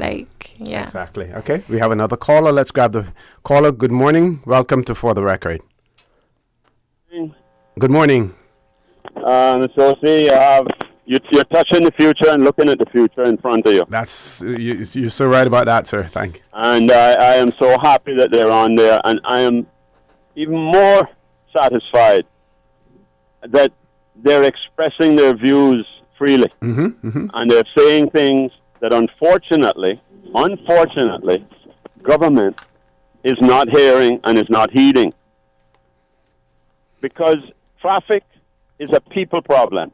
It's people getting from A to B. The more people you have that need to get from A to B and C, is the more traffic you're going to have on the road. The madness of government, and I use the word madness, of taking this island to 100,000+ people as quick as possible, is madness. The social aspects, the cultural aspects, the health aspects, in every way, shape, or form. Even the problems with septic tanks emptying into the water, into the sea, without a proper sewage system, is killing our coral, is killing our tourism product. And I would just suggest that they focus on it. Mr. Jamo and Mr. Gary that's there. We should not have, I'm very, very happy that we're having this parliamentary group thing and that. However, our school system should be teaching our students in detail governance, so they understand how government works. So when they come out, so they can be an informed elector, an informed voter, to make an informed decision, and not just go by who got a fridge, who got a stove, who got turkey at Christmas, who got ham, and who gave it to them, and look at their face and then vote for them.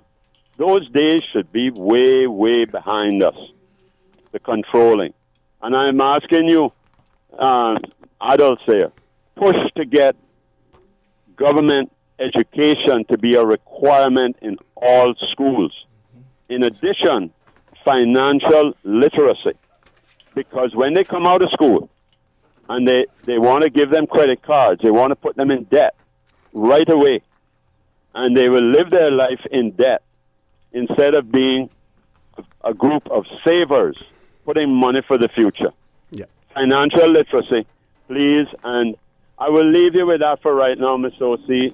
And I thank you for your time. Financial literacy in the schools, please. Thank you very much. Thank you very much. And I just want to add very quickly before we go to another voice note that we have, is the fact that talking about financial literacy and talking about the financial institutions in the Cayman Islands, some people will tell you and believe that it is easier for you to get a loan from a financial institution to purchase a car than it is to get a loan from a financial institution to purchase a piece of land for yourself that you may want to build on and have for your future, as well. So that is so important. Let's take the voice note, Ms. Susan.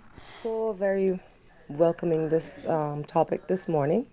Good morning, OC, and good morning to your panel.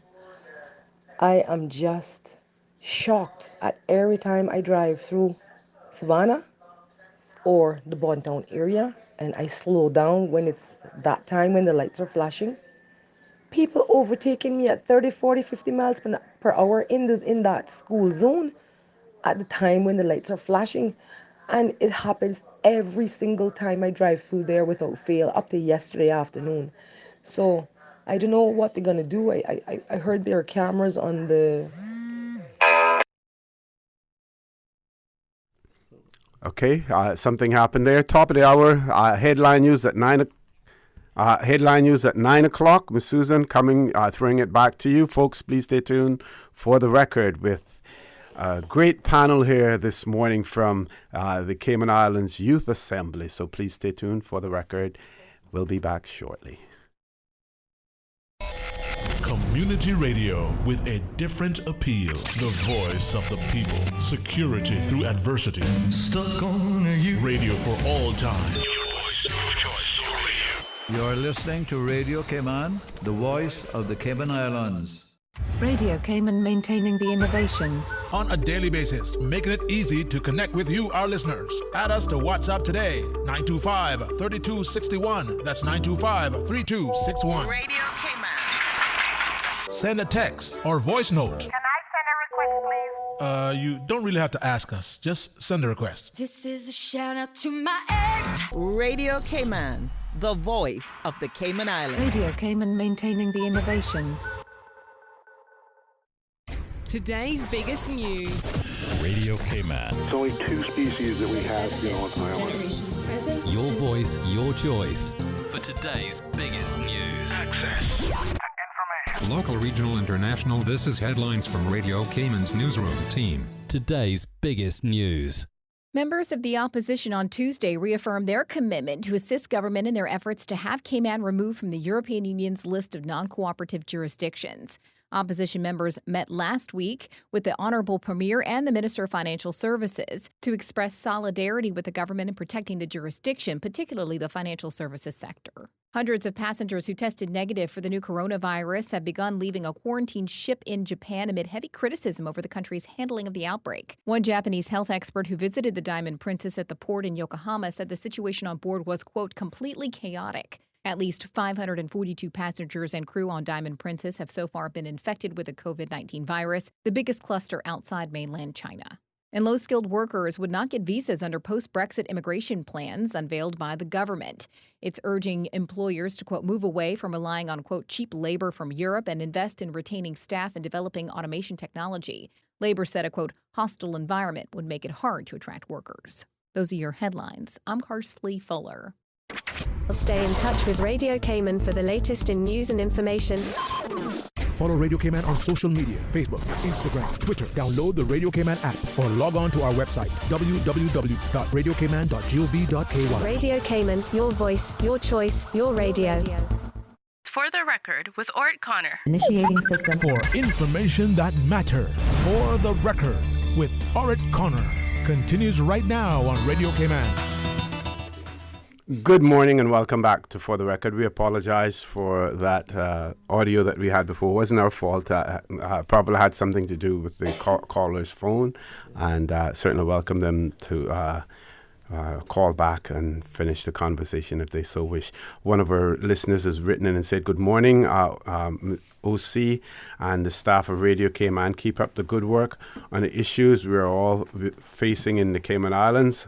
I am an expat, and I want to point out an issue with the school bus.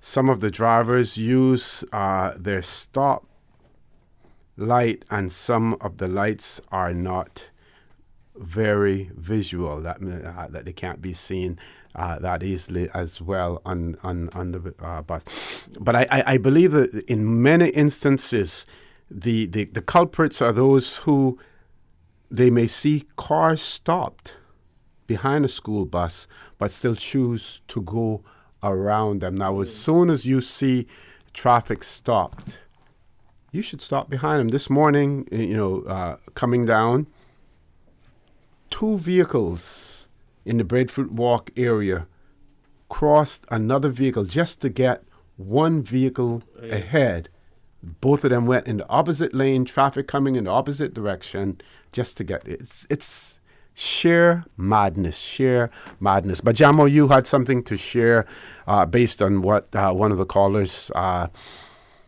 spoke about in relation to financial awareness. Yeah, yes. One of the things that we had a discussion with Jude Scott several years ago, and he was also wondering about we're such a top-class financial destination, and in our jurisdiction, a lot of young people are financially illiterate.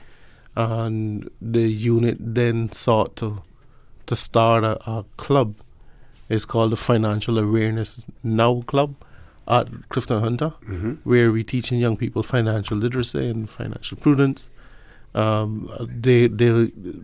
something that we've done at a club level, but I'm pretty sure we can find ways of making it have a more national reach. Okay, Mr. Gary. But we've started. Okay. Back to you, sir. I know. So I believe there's a couple of good things that we need to look at. First is that we have the infrastructure for appropriate transport, and I definitely believe in educating the young people to know, because we're kind of bleeding now into teen jobs, right, and teen employment. And I want to chime in on that a bit and then jump back to transport. The thing with teen paid employment, and one of the reasons that we decided to go with this topic is because what happens to a young person when they come out of high school into the workforce, they can't compete with the rest of the people that are coming into the country as it relates to jobs. And we're having more and more kids, upwards of 500 kids each year coming out of high school. And not everybody's going to college. Not everybody's going to university. That's not a viable option for everyone. We have quite a few scholarships here, but that only goes to a minute portion of the populace. So we need to be realistic about what are we doing to engage and prepare young people for the workforce. And having paid employment gives them a sense of ownership, responsibility, and we do live in the country that is the most expensive to live in the world. So young people having their own little allowances and starting to budget their money from month to month, because that was my experience. I've been working at Foster since I was 12, right, and Hurley's, and I went to university, and I knew how to do everything. I knew how to buy my groceries, pay my light and water bill, because when I was in high school, I paid for my uniforms and I dealt with my lunch money for the week. Right, so I was bagging, making $2.50 an hour. On top of that, with tips that people would give me, and I would buy my school supplies. And it gave me a sense of responsibility that I'm grateful for now. I know how to do a lot of things, so I just wanted to chime in there. And can I? That's a good segue. Yeah, pretty good segue. And then in relation to the transport, I believe that whilst we are hampering on the government to do this and to do that, the government does have a heavy level of responsibility in many areas, but we need more public buy-in. If we're seeing people, we need to be upstanders. So if we're seeing people breaking the law, we need to take down license plates. We need to call the police. Engage the community needs to engage the both sectors more so that we can promote safety for our young people. We need investors to step up to the plate. We have Caymanians who can start businesses. Somebody start a public transportation company, or I'll do it, and have some investors step up, put a couple of $1 million into having solid transport, and it'll make money for itself. And it can be affordable. It does not need to be overtly expensive. Will the private companies, like for instance those individual bus owners now, will they be able to survive in tandem with any other type of public transport system, or do we take them and we roll them up into that as well? We do. We consolidate everybody. We put everybody under umbrella: health, pension, benefits.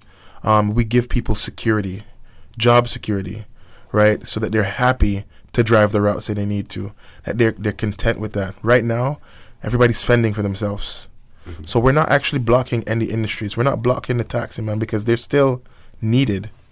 when the cruise shippers, they're still needed. It's still a needed commodity. But what's happening in Cayman is everybody's in silos, it appears. Yes. And we need to work together better.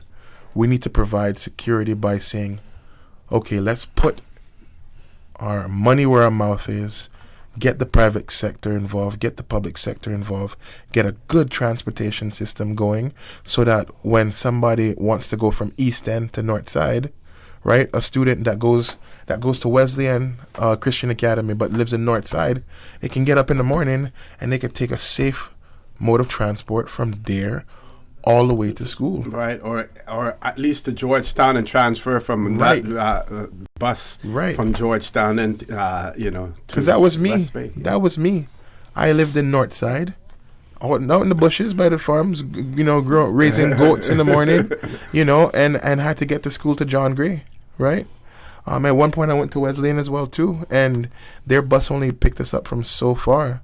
So, what I'm saying is, especially if we want to have more activities for young people and for people to get around more, right? We can't put we're hampering the parents with everything, so there's traffic on the road. Yep. And if we're going to offer them jobs, if we want them to have jobs so that they can supplement their income, not only that, but also be able to get some experience out there, in the employment world, proper transportation for them to be able to do that would certainly help as well. So we'll switch gears as well, and on the internet and in the Americas, we have a caller. Callers are always more important than anything else. Let's take the caller. Caller, good morning. Welcome to For the Record. Good morning to you, Mr. O.C. Good morning, sir. Good morning. Your illustrious panel there and to the school children, I think, or school junior adults, I have to say. Yes, callers are important, but I won't say they're the most important. I won't try to wax political or turn this thing into political back and forth. There are people who will find fault in everything the government does. In fact, I believe there are people who, when they get to heaven, they'll find fault up there also. I'll say no more. I will say no more. The issue here, the future never is, it never was, it always will be.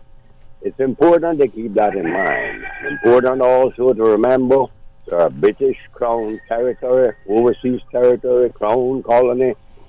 It's all the same thing. So we cannot plan too far for our future because our future can heavily be determined by events that occur in Great Britain. We must at all times remember that. That is the reason why we cannot say to young people that you plan and your plans are so forth. It is very important to get their input. Make no mistake about that. But young minds change. We all know ours did. So the issue is simple. I never forgotten we had a mathematics teacher many years ago. We all had nicknames for them. We nicknamed him Total Nose, all our teachers. But I never forgot one thing he always said. It's way, way, way over 50 years ago. I was in school. He said, always find the simplest solution to any problem. Always do it that way. And I've kept that in my mind. I've failed many times to obey that. It is simple. It requires courage. We are in the West Indies and the Caribbean. I say this without any fear of being that anyone would argue the point with me. We are a very ill-disciplined people. Some islands are more than others, much more disciplined. We do not like to obey rules. Mm-hmm. People have to obey rules. Or we like to make our own. Consequences, yes. With the issue of passing the school buses where the red lights are flashing, it's a very serious thing. I have seen it over and over. You must pay a price, a $500 minimum fine, 3 points off your license. And when you get to 9 points, your license is taken away for a year, and there's no arguing about it. That's it, done, and a $5,000 fine attached to that. That will seriously put almost a stop to it immediately. Also, we must stop the importation of cars. We can do it. It requires courage. It can be done, and no private individual can import a car. From henceforth, we'll give it at least a 5-year moratorium for that, and the dealers a 2-year moratorium. Sell off the cars you now have, sell them off. We can put something else onto that. There could be a sales tax to make up for things, shortfall or whatever. The government can. We can find other sources. Everyone knows my source, which is coming. We know that. But to replace that lost revenue, but we can do it. We have much too many cars. Way too many cars. Caller, do we know how much actual revenue that the Cayman Islands government derives from the importation of vehicles? Because if we knew that, then we know exactly what the shortfall may be. If there's a reduction, and then you look at the various sources that you go to recoup some of the losses that you have made. We can recoup things. We can have road taxes, certain roads. We can up the cost of the licensing for big, heavy vehicles, for a matter of fact, because their share is much less for the damage that they do when you compare to cars, the cost of that. All these things can be thought of and implemented. Well, we can do it. It can be done. It requires that word, courage. Yes. Because there are children getting up at 5:30. Nothing too wrong with that. You have to suffer some inconvenience as we continue with the present way we're going down the road. We have to put that fact has to be driven home to us. Life is not going to be always totally pleasant and so forth. It could be much alleviated by we must, and this is a must, absolute must, shall, whichever word you choose to use, we must implement a proper public bus system. We can subsidize the present people, and they must follow strict rules or you're out. Your license is taken away. It's very simple. Very, very simple. Caller? Things are very simple. If you use that word courage and tell people you have to do this, not you may or you might, you have to, and that's it. Final. Thank you very much, caller, for that. Thank you. We have another caller on hold, but we're going to take a commercial break. As soon as we return from that commercial break, which should be fairly quickly, we will take that caller. So hang in there, caller. Please stay tuned. For the record, we'll be back shortly. At Seaboard Marine, customers often ask us questions about their shipments. Hi, I'm thinking of buying a car from the States. Which port do you ship out of? Hi, we ship out of Miami, Houston, and Brooklyn. Just let us know your port of choice and we can provide you with a quotation and answer any questions you may have on insuring and protecting your vehicle during its journey. Shipping shore to shore, Seaboard. Start getting your debt under control with a debt consolidation loan from Fidelity Bank. At Fidelity, your loan decision is quick with no runaround. Plus, with competitive interest rates and fees, we will help you reduce your monthly payments and get you back to living again. Don't let the burden of overwhelming debt tie you down this year. Call Fidelity today and let's make it happen with a Fidelity Bank debt consolidation loan. Fidelity, we're good for you. Rotary Club Central, in association with the Cayman Islands Health Services Authority, HSA, present Health Check 2020. Free health check, free mini medical consultation, diabetes, hypertension, and much, much more. Saturday, March 7, 10 a.m. through 2 p.m. Nurses, doctors, Rotarians in service to you. The Rotary Health Check 2020 at A.L. Thompson's, Foster's Airport and Countryside, Foster's Republics, and Kamana Bay. Costs you less. And Hurley's Supermarket. You may save your life. Rotary Central Health Check 2020. Your life, your health. Rotary, connecting the world. For the record, with Orrett Connor. Initiating system. For information that matter. For the record, with Orrett Connor.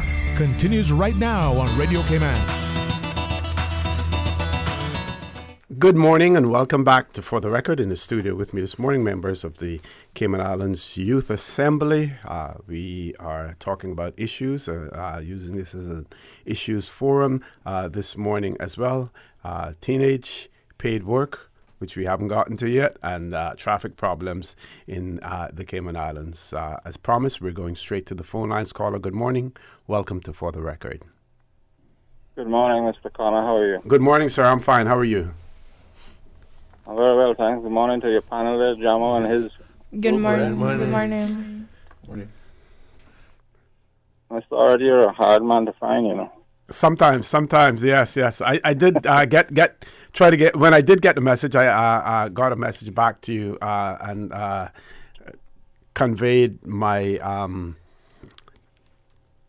the fact that I was unable to make it. Sorry. There'll always be another time. Yes. I wish someone would tell me you have a secret number. Nobody. No. I'll give it to you. I'll ensure that they give it to you so that you can reach me directly. You can get it from Miss Susan. I just want to say thanks for all that your program and yourself has done for us, the Seafarers. Thank you. I just wanted to interject a little bit. I just turned on and heard. I think the topic is about youth employment. I remember growing up in Jamaica. I every summer and every Christmas I worked at a store downtown called Richard's Department Store. I was a rapper there. And those days you didn't have any bags and all. They wrapped it. They had rolls of brown paper and you used cord to tie it with. Right. And you didn't use a microphone. You wasn't when you say rapper, you weren't a hip hop rapper, right? No, certainly not. I don't go for that. But I remember buying my first pair of shoes when I won a scholarship to go to high school. But talking about the public transport. Yes. I grew up in the era in Jamaica when I'll just make a correction here. I grew up in Jamaica, but I'm a born Cayman Braca. Mm-hmm. They had a company called Jamaica Omnibus Services, JOS, and they were really, really reliable. But the fact about people getting up early, we had to get up so early to catch the bus to go to school, so we didn't get late. I mean, it was the norm. So I don't see anything wrong with the children having to get up early to go to school. But it's beyond me why the government of Jamaica abandoned the JOS thing and had these robots come in, because it has proven to be, it's just no rules or regulations. And it's the same thing happening here with our buses. I mean, these guys, they stop in front of you when you're trying to come out of a side road. They overtake you. And that's another thing, like you said earlier, about a car. People driving in the morning, they overtake you just to get ahead of you. Mm-hmm. It's so dangerous. That's why you have so many fender benders. But I recall, God bless me, with two daughters, and they're 6 years apart.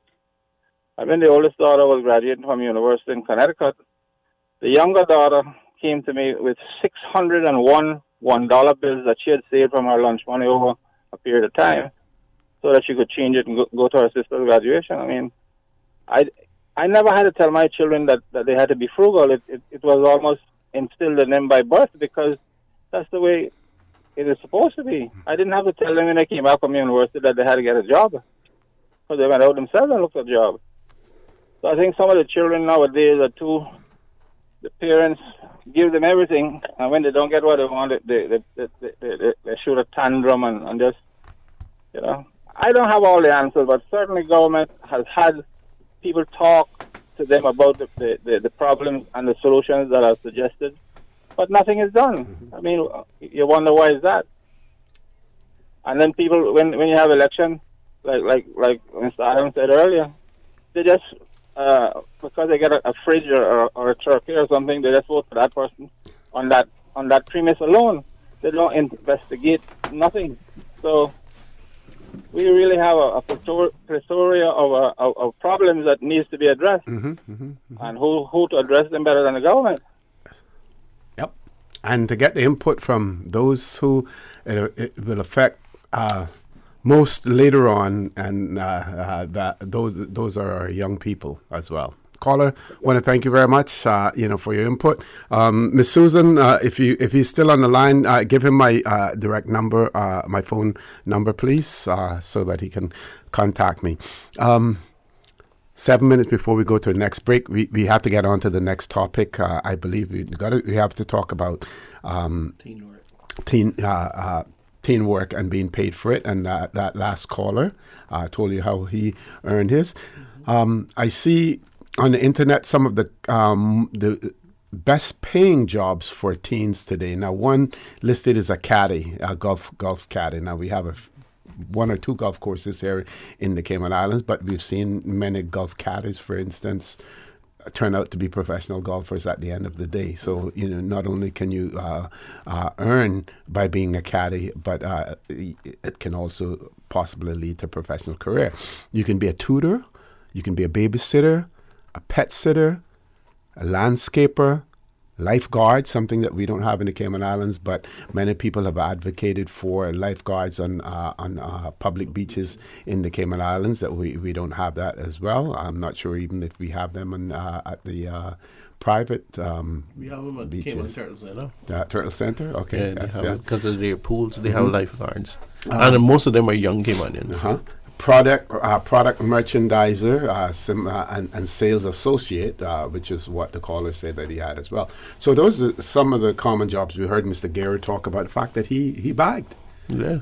And we know that there are internships within government departments, whether or not they're paid. Yes, they are actually paid internships as well for summer and Christmas breaks. Right, and then you have the private sector that also gets involved with teen employment as well. But then when you hear about the hours that these young people have to spend during the course of a day, if they're getting up at 5:30 in the morning, is there enough time then for them to work as well? Or does it depend on what stage you are in terms of your education that gives you that much more flexibility? I think what we looking to do is, because the ILO have the labor market starting at age 15. So we'll be looking at age 15 and older. We have a large population of 15 to 25-year-olds that are considered the highest level of unemployment that's globally. But in our case, a lot of our young people could benefit from part-time employment, and the part-time employment would take them through all of the steps of full-time employment. They'll have to negotiate contracts, they will have to apply for positions, and all these things that a lot of young people don't get a chance to do until they have to do it. If not, they won't eat food. Yeah. And then they're stuck. They have no practice, and they have no reference, because a lot of the work experience that they get as work experience placements from the schools is free stuff. They assign you to some mentor in a organization if you're fortunate, and that you go to 2 times for the week or something, and it's not paid. Yeah. So the young person doesn't have a buy-in, and the employer don't really have a vested interest either to ensure that they get the best of what this young person has to offer. Yeah. Well, let's hear from some of the young people around the table in terms of if you had the opportunity for employment, part-time employment while you're at school, what would you want to do? Oh, okay.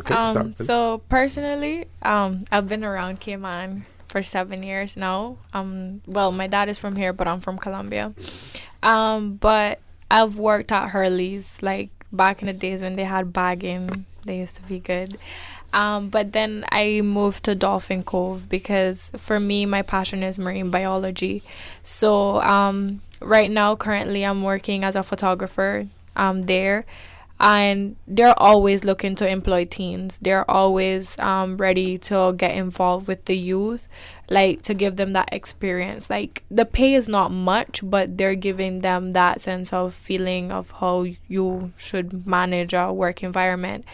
And I have to say that in Cayman, yes, there are many places that don't hire teens, but for the work placements that do hire teens, they need to work on the payment, because some of us be working like we're full-timers, and the payment that they're giving us, it's way too low. Like personally, my job, not calling out or anything, but as part-timers, because I only work like when I don't have school, so it'll be like my breaks and stuff, so I don't interfere with my works and stuff at school.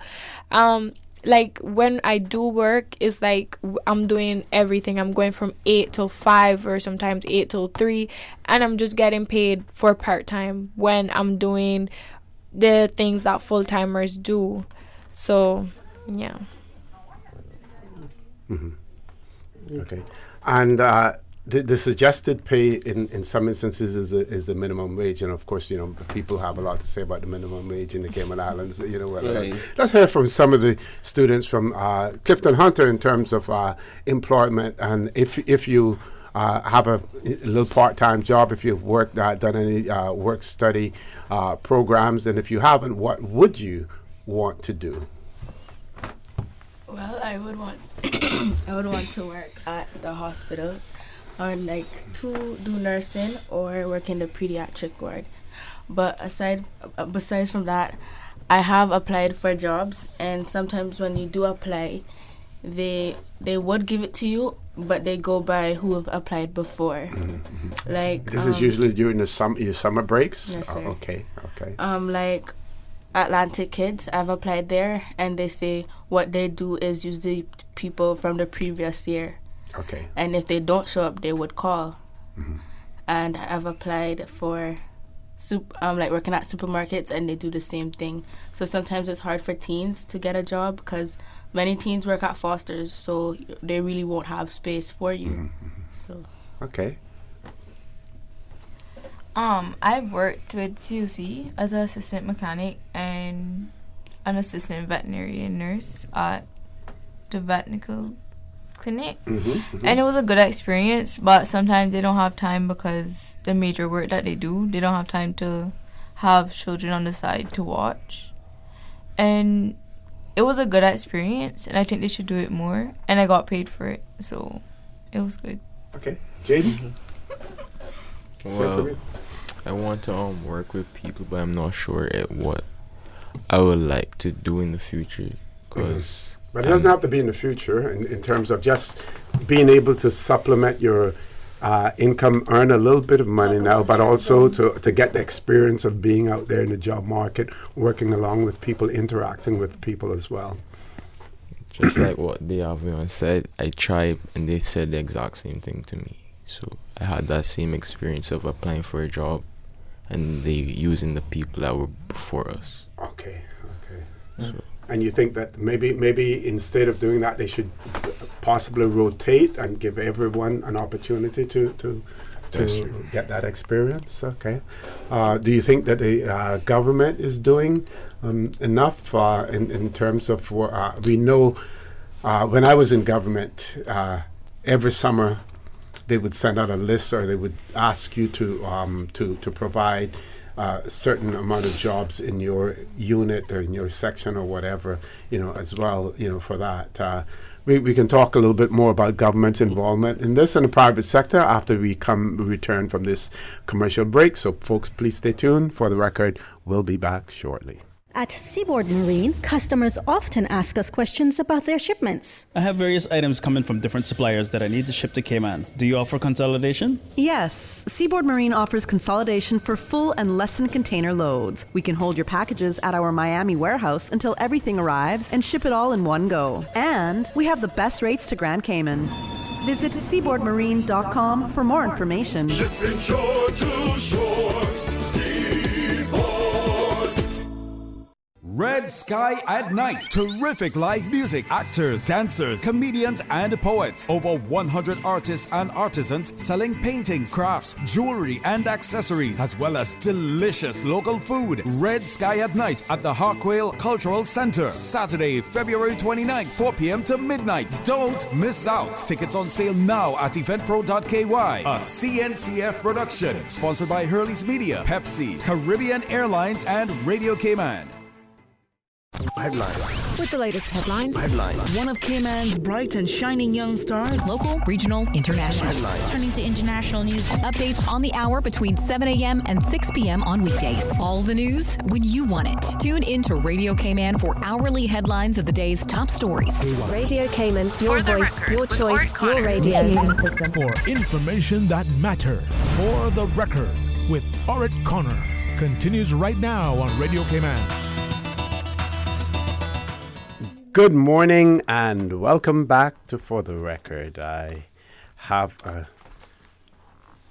great group of young people with me this morning, and they're, of course, the group is headed up by Mr. James Miles, who's the acting head of the Youth Services Unit, Mr. James Gary, who is the program officer at the Youth Services Unit, and we have the members of the Cayman Islands Youth Assembly, Mr.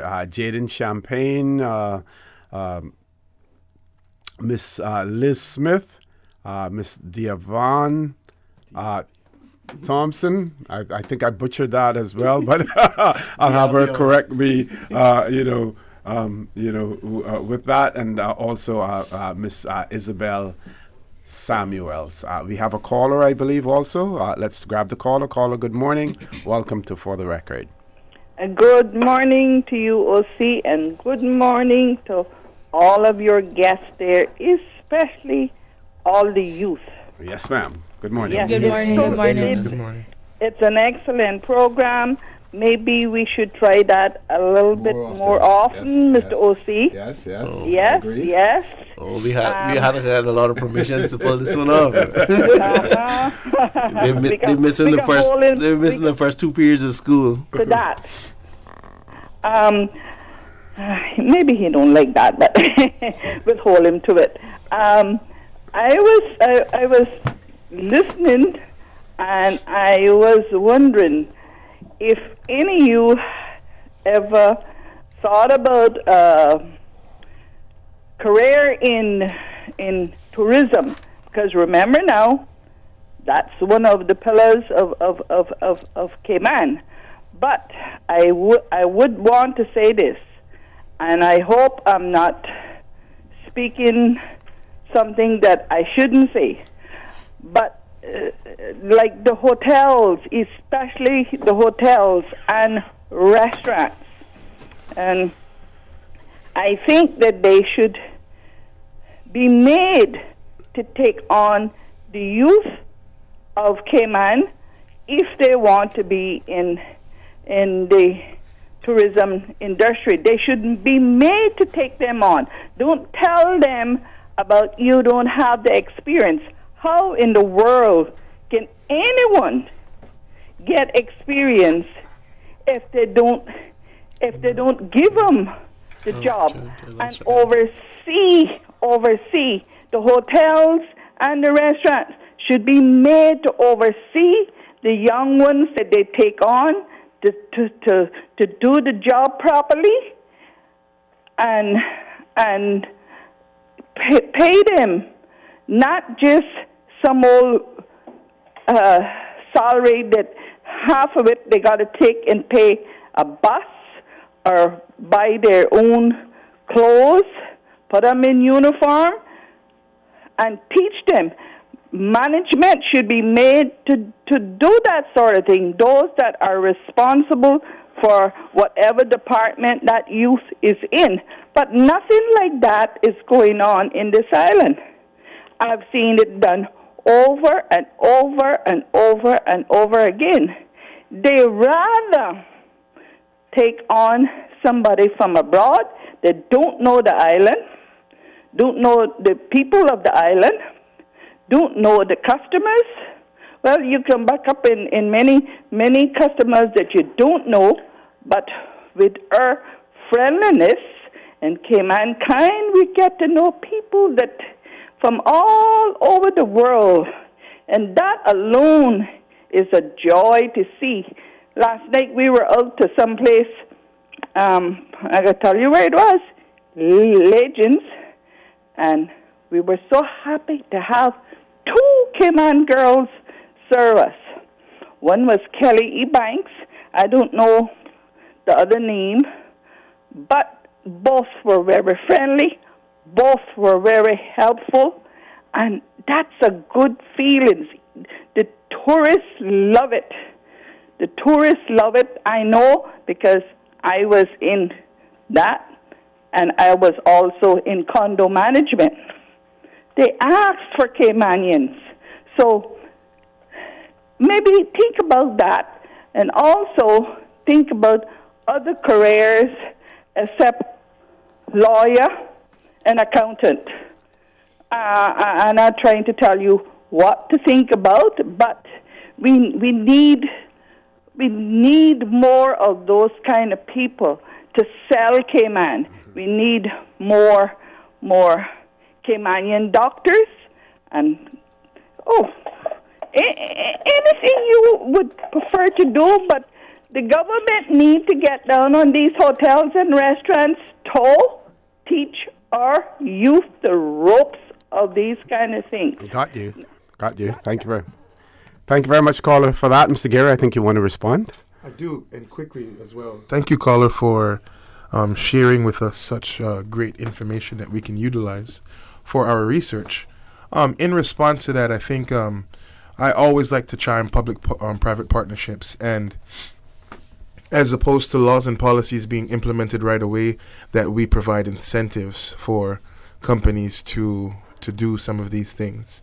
I agree with you completely that we need to be putting young people, Caymanians, into a lot of these spaces so that they can gain some experience.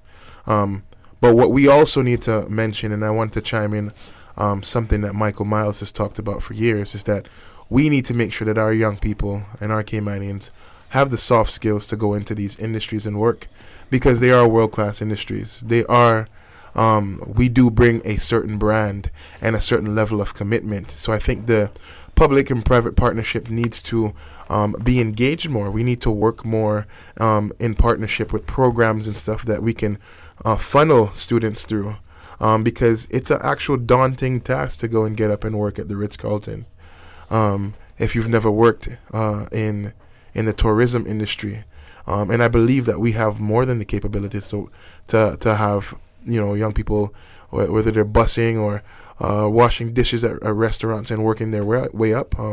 A student that I'm thinking about right now is Mr. Miles' son, Ahmed Miles, right? He's worked his way up in Brooklyn's chain of restaurants, Brooklyn, the pizza place, and now he's a supervisor. He's I'm not sure if he's a supervisor, but he's moved up to the point where he is managing people, and that boy has worked so hard. Even for myself, I've been working since I was 12, but I've worked everywhere conceivable, which allowed me to get a chance to work in places as soon as I got out of school. But the other issue for me as well, too, is when I graduated with my degree, we're talking about teen employment, and I came out to Cayman, I looked in the paper and I was depressed, because the paper says you need 5 years experience in this, 10 years experience in that, and I'd already come back with a wealth of knowledge and experience in working with youth and working in crisis situations, but I still did not meet the criteria. So I think we need to have government and private organizations and foundations talking more about how we're doing ads in papers, about how we're hiring, so that we can give the option for incentives to happen before we start to regulate. Because once we start to regulate, we start to dip into what and how the government makes money. Because we have to remember, the government makes money. We don't pay taxes because these companies are taxed. We call it the hidden tax, but Okay, we have one more caller. Let's try to accommodate that caller before we go to our last commercial break. Caller, good morning. Welcome to For the Record. Yes, good morning, Mr. Orrett Connor. Good morning, sir. Good morning to you guests. Good morning. Good morning. When it comes to the traffic problem, people are going to start to have carpooling. And one thing about carpooling, it saves you a lot of gas. And when it comes to traffic also, the government is going to have to put a stop to people who are working here on work permits in owning a car. Only those people who are working for people that allow them to drive the company car, that's okay. But people to come here and purchase their own cars on work permits and bring them into the island is going to make the problem worse. Half our population is work permit holders. We have 600 students graduating every year, and they're going to need a car, not only to go to work, but to go to anywhere else that they need to. And I think they should come first before work permit holders. Thank you. Thank you very much, caller. We have a voice note as well. We're going to try to play that voice note. After the voice note, commercial break, and then we're going to close the phone lines off so that we can hear some final comments, closing comments from our audience, our panel here as well.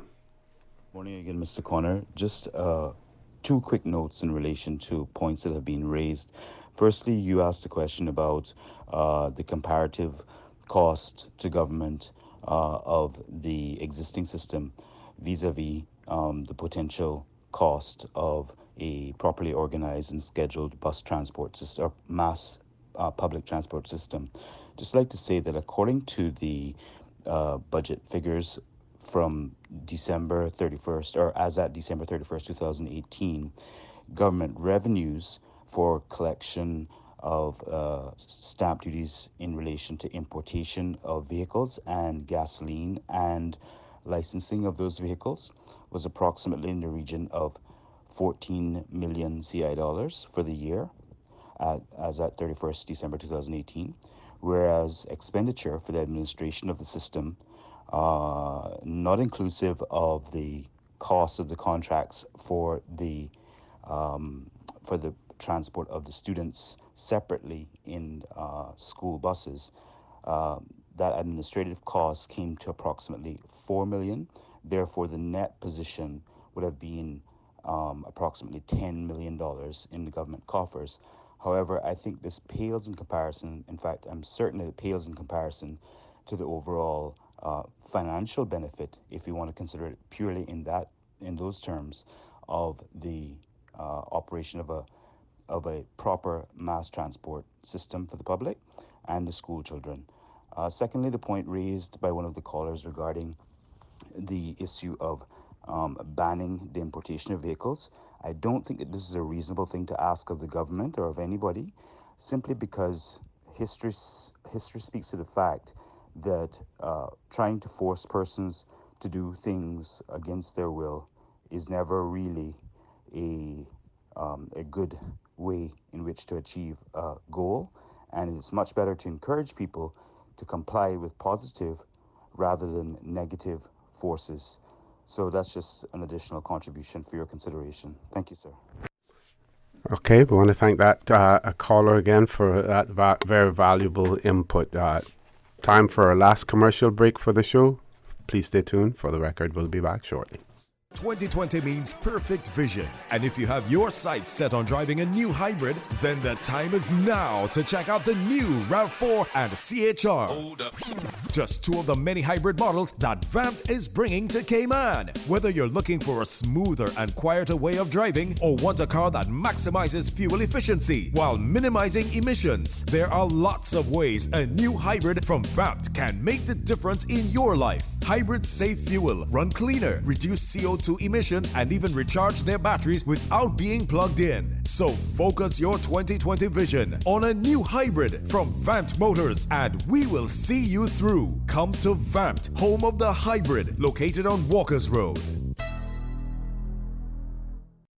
The 2020 Cayman Arts Festival is here with performances by the young, talented and versatile Lana Janjanin Trio, a musical mix of classical, jazz, soul and R&B. Saturday, February 22nd, 7 p.m. at the Camana Bay Cinema. Tickets are $40 US for adults and $15 for students. Tickets are available at www.caymanartsfestival.com. For more information, call 922-5550 or email inquiries at caymanartsfestival.com. Seems like an illusion. For the record, with Orrett Connor. Initiating system. For information that matters. For the record, with Orrett Connor. Continues right now on Radio Cayman. Good morning and welcome back to For the Record. We've closed off the phone lines now, but I just want to again rehash what we have been discussing this morning and with whom. We have been discussing teenage paid work in the Cayman Islands. We've also been discussing traffic problems in the Cayman Islands and in particular in Grand Cayman. This conversation has been taking place with members of the Cayman Islands Youth Assembly. The participants include Mr. James Gary, Mr. Jadine Champagne, Miss Devon Thompson, butchered it again, but that's okay. Miss Isabel Samuels, Mr. James Miles, who's the acting head of the Youth Services Unit. And I should point out that Mr. James Gary is the program officer at the Youth Services Unit. And also with us is Miss Liz Smith, and she's also a member of the Cayman Islands Youth Parliament as well. So we've been having a very good discussion. They have been taking notes and taking some statistics as well in terms of the responses that we're getting from our listeners also. Mr. Jamo, I think you want to talk a little bit about the government program as well and what the government has been doing in relation to youth employment. Yeah, because one of the callers had talked about internships that and since the deputy governor, Honorable Franz Manderson, has become deputy governor, he made it a push to try to engage young people in the civil service. And every summer and Christmas, the government has a student internship program that encourages young people to look for the field of which they think their interest might be, or they know their interests lie, and try to target those departments to see about summer employment and Christmas employment, just to see if that is really the career path for you. And they are paid internships. They encourage government departments to have enough HR budget to cover, and then there's a set amount for student participation, which is well above the minimum wage. So it is a very good program for young people to take part in. And they mostly target college students because they're adults, age 18 and over, but it's not limited to them. So as long as high schoolers get in there early and say, I'm passionate about being a marine biologist, you might get a stint at DOE and see what they do in terms of protecting our marine environment. And you can it can be a paid employment for you for summer and Christmas time. So that is something that we encourage young people to do. And for all of those organizations that willingly engage young people and employ young people, we want to thank you. For those that could do better, I think what we could try to do is open up these opportunities for all young people, age 15 and over, to get a taste of the workplace, a true taste. Interview applications, working and negotiating their contracts, all this stuff, so they become a lot more literate when it comes to adult participation in their society, because they're just years away from being adults where it's a must for them to be gainfully occupied and to be positive contributors to our community and our society and the overall economy, not only local but global, because Cayman is a global player, and until unless we keep on the cutting edge and making sure that we're globally competitive, there will always be threats of us not maintaining and sustaining the success that we have. Mr. Gary, anything to achieved. add to that? I would just like to say, firstly, thank you for having us. I believe that we can create a sustainable Cayman, which is composed of successful Caymanians, successful persons that are coming here, pouring into the community, who are expatriate, and we can work together to make Cayman better for our young people, and a better product for the persons that come here to experience our lovely islands that we live in. I'm very grateful for this country and what it has done for our young people already, what it has done for myself, and being a civil servant is one of the greatest experiences that I could have to pour back into the community, because I believe it's poured into me. I just want our country to become better. That's it. Okay. Now, we've heard Miss Liz Smith speak about the fact that education is so important, and she's called upon the government to continue to focus and pour more resources behind education in the Cayman Islands. And we haven't heard from the other three students around the table yet in relation to what they see as being important in their lives now as students and when they become adults, as well. So we're going to start with Miss Thompson and the avion. Yes, the avion. Yeah. Well, as a youth, I see our education important, because people are always saying the youth is the future tomorrow, and they're always saying that we're the ones that have to shape Cayman into being what it has to be. And so I think that our education is very important because some people at this age now may not know how to read properly or write as properly, but the government is not only focusing on the education as much, but focusing on the material things instead of focusing on what the youth needs now. So I believe that is what needs to be focused on now, instead of the material things that could be later on fixed or developed. Okay, Ms. Samuels.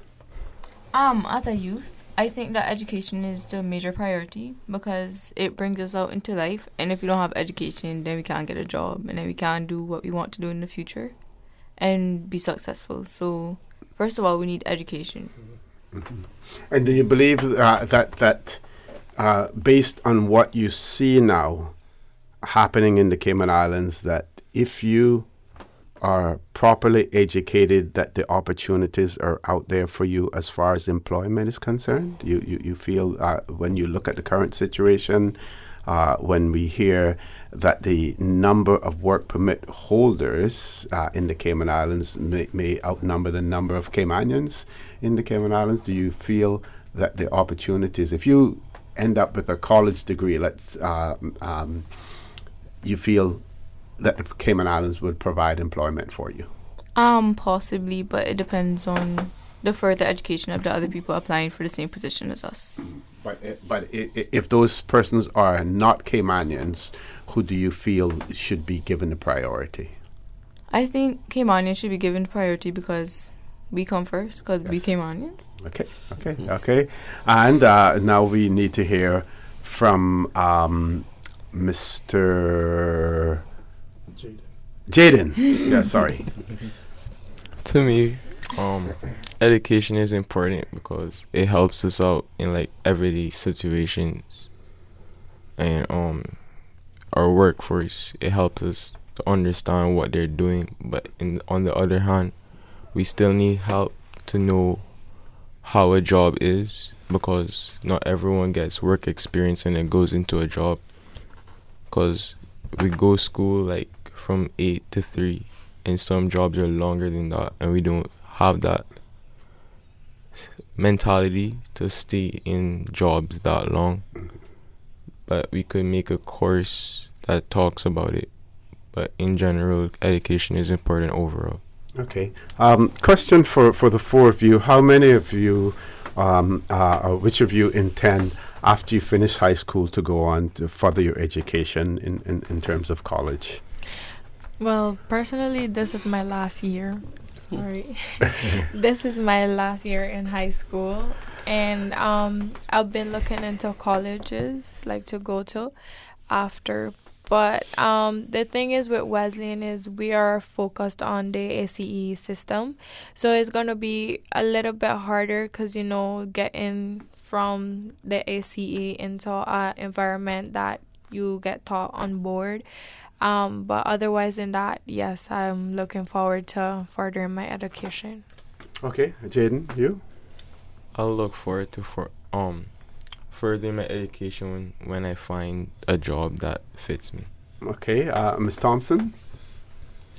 Well, when I'm finished with school, I plan to do the nursing program at UCCI. Okay. And if I do become that nurse, I plan to go overseas and further my education in doctoring or medicine. Okay. In general. So your main focus right now is on the medical field and nursing. Very good. You know where you want to go. And Ms. Samuels. I plan to further my education and become a mechanical engineer. Okay. And we know what Jamo does. He's working with the youth. And Mr. Gary. I want to thank you all for being here. I hope and I trust that the information that you were able to glean from our audience, the feedback that we got from them will help you in terms of formulating your position, maybe taking a policy position as it in regards to paid employment for youth, as well as solving or addressing the traffic problem in the Cayman Islands also. Folks, I want to thank you for allowing Radio Cayman, and by extension For the Record, into your homes, into your vehicles, as you traverse the busy roads of the Cayman Islands, into your places of work, wherever that may be. I also want to remind you that we are our brothers and our sisters' keepers. There is always someone out there who's less fortunate than we are, and I ask you to extend a helping hand to them. If you can't do that, then I suggest you donate to a worthy charity, because we always want to consider those who need, not necessarily those who want or even those who crave. I say to you, have a great day. Continue to support your radio station, Radio Cayman. Join Sterling, Dwayne Banks at 12:15 for Talk Today. And as usual, we ask the good Lord to bless these three beautiful, wonderful Cayman Islands. For the Record is brought to you by Vamped Motors, the only authorized Ford and Toyota dealership serving the Cayman Islands. Cayman Pharmacy Group, with a location in West Bay and professional pharmacy at CTMH Doctors Hospital. The Cayman Pharmacy Group has a location for you just around the corner. Seaboard Marine, with over 35 shipping ports, find your shipping solution by calling 949-4977 or visit seaboardmarine.com for competitive rates. Today's biggest news. Radio Cayman. It's only two species that we have, on Island. Generations present.